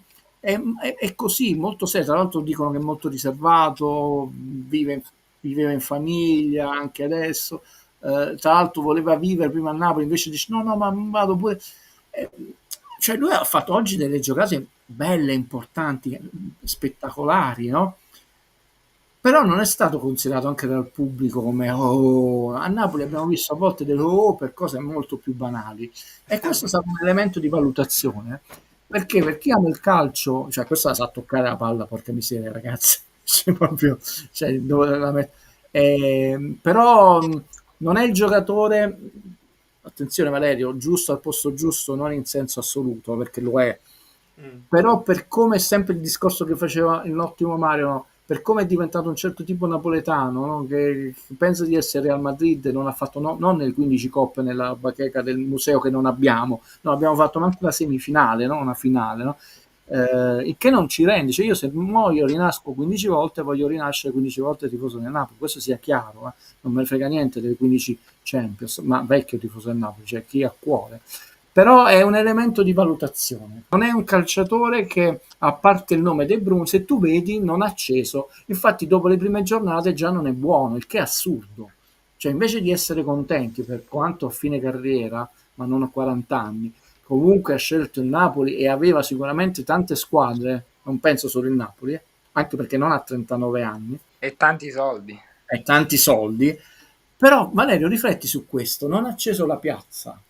E questo è un altro elemento di juvenilizzazione e di tristezza, altro che risulta tristi, che non noi, perché il campionato è tosto. Sì, il campionato è tosto e questo è l'unico mantra. Il campionato è tosto quest'anno. E Conte ce lo sta dicendo ed è totalmente diverso, non solo perché facciamo la UEFA Champions League col mega girone a 8 partite, ma è proprio mentalmente un'altra cosa. Non lo stanno capendo, che vuoi? Però non fa niente, non lo abbiamo capito e valutiamo punto per punto. Il punto è, i numeri sono più o meno gli stessi, ma le prestazioni sono diverse. Perché? Perché è cambiato il modo di giocare del Napoli e perché probabilmente lo stato di forma del Napoli quest'anno è leggermente diverso, anche perché avrà fatto una preparazione diversa, considerando che avranno calcolato, sperando che 15 partite in più le vogliono fare rispetto all'anno scorso, dove avevamo calcolato noi ne facciamo 40 e ci fermiamo qui. Guido, prendo questo vocale di Francesco e poi ti leggo un messaggio di Fabio per salutarci. Ciao Vale, ciao Guido, faccio un vocale qua al posto di scrivere in chat così faccio prima. E la mia domanda è inerente ai gol subiti del Napoli. La scorsa stagione, ovvero il primo anno di Antonio Conte, il Napoli subì nelle prime 6 giornate 4 gol, di cui però 3 alla prima giornata contro il Verona, il che bisogna dirlo perché fa la differenza comunque. Mentre in queste prime 6 giornate, ovvero il secondo anno di Conte, ne ha subiti già 6. Secondo voi è più un problema di fase difensiva, inerente magari il modo in cui sono posizionati i calciatori in campo, magari legati anche al 4-1-4-1, oppure magari è più dovuto a delle individualità, alla mancanza comunque di Buongiorno e di Rachmani, più che altro di Rachmani, perché secondo me lui è davvero il difensore fondamentale per questo Napoli. Buongiorno è più straripante, Moura un sacco di tiri come faceva Kim, ma Rachmani è il più solido. Guido. E soprattutto una cosa che ancora non l'abbiamo vista, l'ha fatta bene Juan Jesus anche oggi, ti va a prendere proprio alto Rachmani.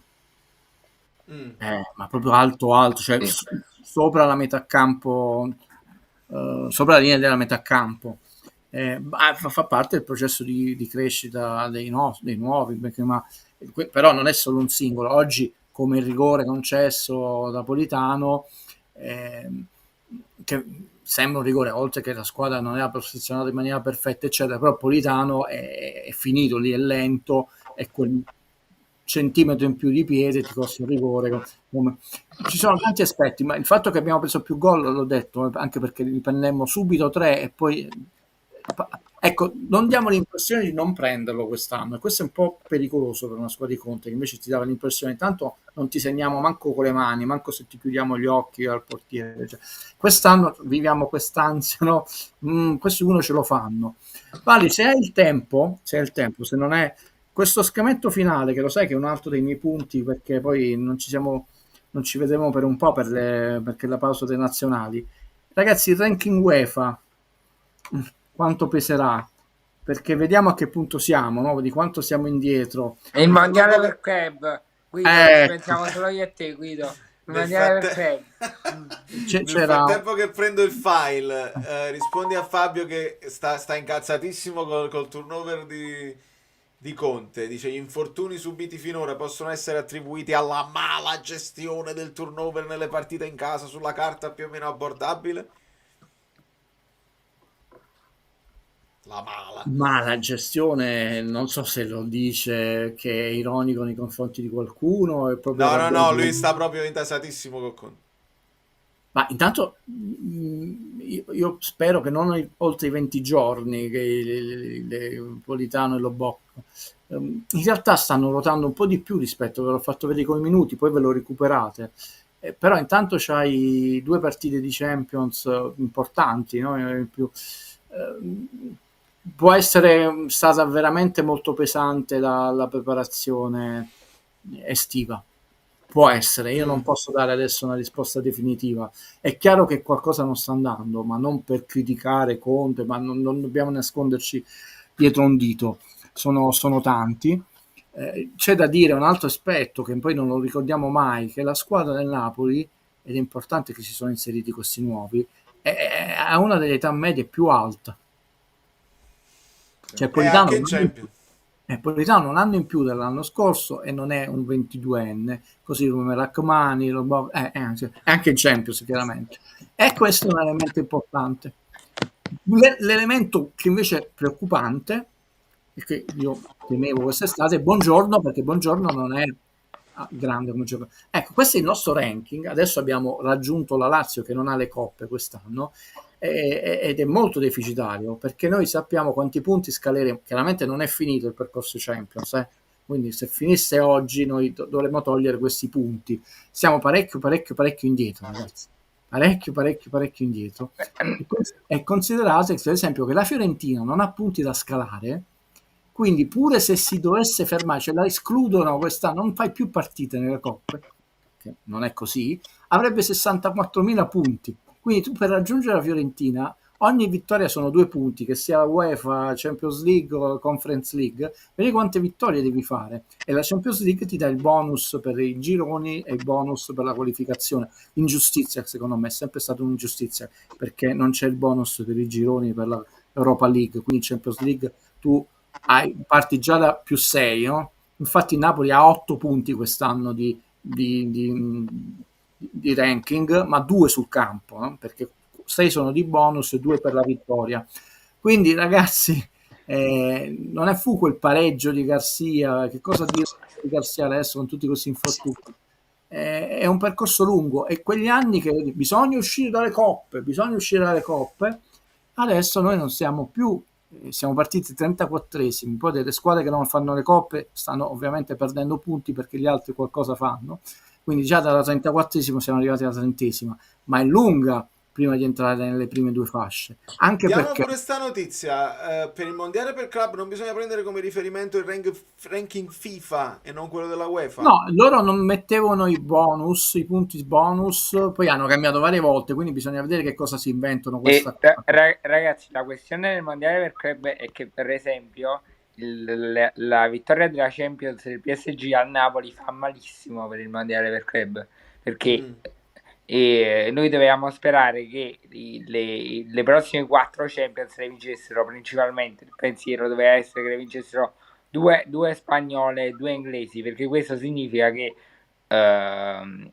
quelle due quelli sono 2 squadre per ogni nazione. Esatto. E quindi sì. vincendo il PSG una di questi 2 campionati potrà andare senza vincere la Champions, e quindi toglie un posto al Napoli che probabilmente la Champions non la vincerà. Poi e che si quindi prendevano bisogna... solo i punti in Champions e non in Europa League, Sì. però ripeto, io faccio intanto un discorso generale per il campionato del mondo per club e diciamo non è che presto, se noi vogliamo crescere, si cresce punto a punto, partita dopo partita e non di colpo. In realtà di colpo non puoi fare, perché noi abbiamo abdicato per anni alle coppe, siamo scesi e adesso noi ci troviamo dietro Inter, Roma, Atalanta, Milan, Fiorentina, Juventus e stiamo per i punti della Lazio. La supereremo la Lazio perché altri punti li faremo, però noi abbiamo gli zeri dell'anno scorso che scaleremo fra 4 anni e quello sarà pesante, perché prima di toglierci quello 0 dalla casella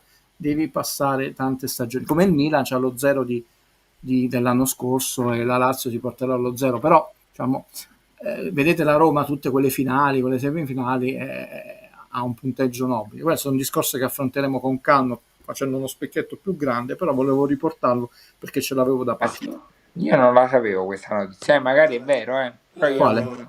non ne avevo Che proprio... saranno 3 le squadre italiane nel prossimo Si sta mondiale. vociferando. si sta vociferando. No, vedi, attenzione, dice che c'è l'idea di allargarlo in modo tale da portarle una proposta. L'ho letta pure io. Ma che poi, ragazzi, non è che sono italiane, cioè noi abbiamo avuto 2 squadre italiane, perché essendo che 4 le avevano vinte squadre giuste e quelle 2 italiane sono rientrate di culo, perché erano successi un paio di incroci, ma è difficile che ci siano due squadre italiane per come sta andando. Questo, Luigi, lo vedremo secondo me alla fine di quest'anno. Voglio capire quanto inciderà su Inter e Juve la preparazione, la non preparazione, il fatto di aver fatto meno vacanze. Questa è una cosa completamente nuova, quindi sarà bello vederlo. A me questa cosa non conviene partecipare al Mondiale Club, mi sembra Sarri e non uscire dalle coppe e usciamo dalla Champions. Però io a Miami tra 4 anni a giocare il Mondiale Club ci vorrei andare, però questo... Certo, vabbè, fa il paio con le tournée estive, eccetera, eccetera, sono cose anche proprio di filosofia. È una cosa in una frase, Valerio, bisogna capire se tu ti vuoi rivolgere a un calcio del passato, e qua lascio scegliere a chiunque di voi la sua preferenza, o quello del futuro, punto, è finito. Però se tu ti rivolgi a un calcio del passato, poi puoi trovare un compromesso, dire certe cose è giusto farle, altre tipo non facciamo la tour estiva, faccio il ritiro tutto serio, però essere legati a un'idea che non c'è più, perché non c'è più da anni, è un po' imprudente. Guido, ti salutiamo così, voglio ringraziare e salutare Mario, vieni quando vuoi.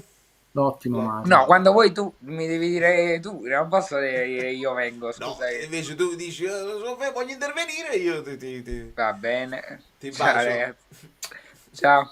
Ciao. E Guido, chiudiamo con questo. Agree to disagree with Guido. KDB non ha acceso una parte della piazza. C'è chi anche come me si accende e come anche quando si porta sulla bandierina e fa scorrere il tempo.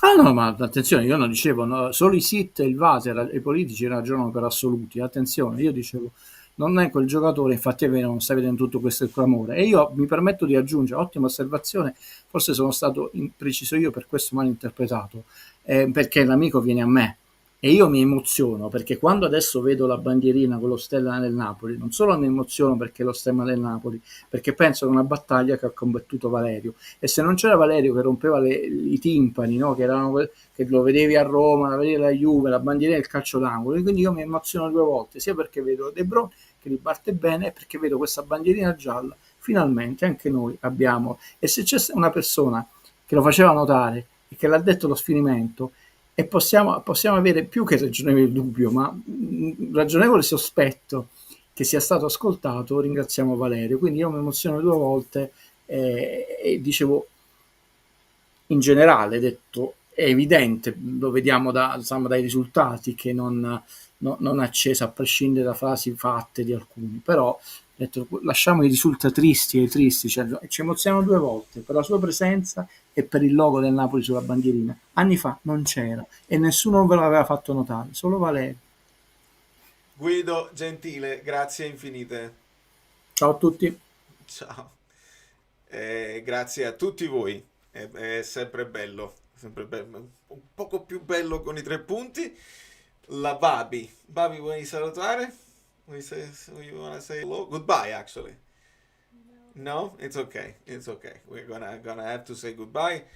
E hello, quasi. Aspetta, che qua quando vedo Leao, io vedo Henry e Salah. Non ci fa ridere. Amici belli alla ribalta, Poriani è bello, tutti lo sanno. Molto bene, vedo un clima sereno, mi fa piacere. Allora, prego.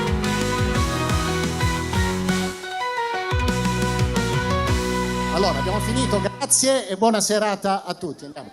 No, vogliamo restare ancora un pochino. No, sto scherzando. Sembra quasi che sei, poco.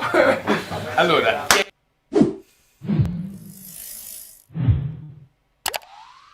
Comunque sta cosa qua finale, cioè che è Del Piero che a Sky Calcio Club dice quando vedo Leao io vedo Henry e Salah, ti conferma quello che ti ha detto Guido prima, e cioè che Milan e Juve vanno di pari passo.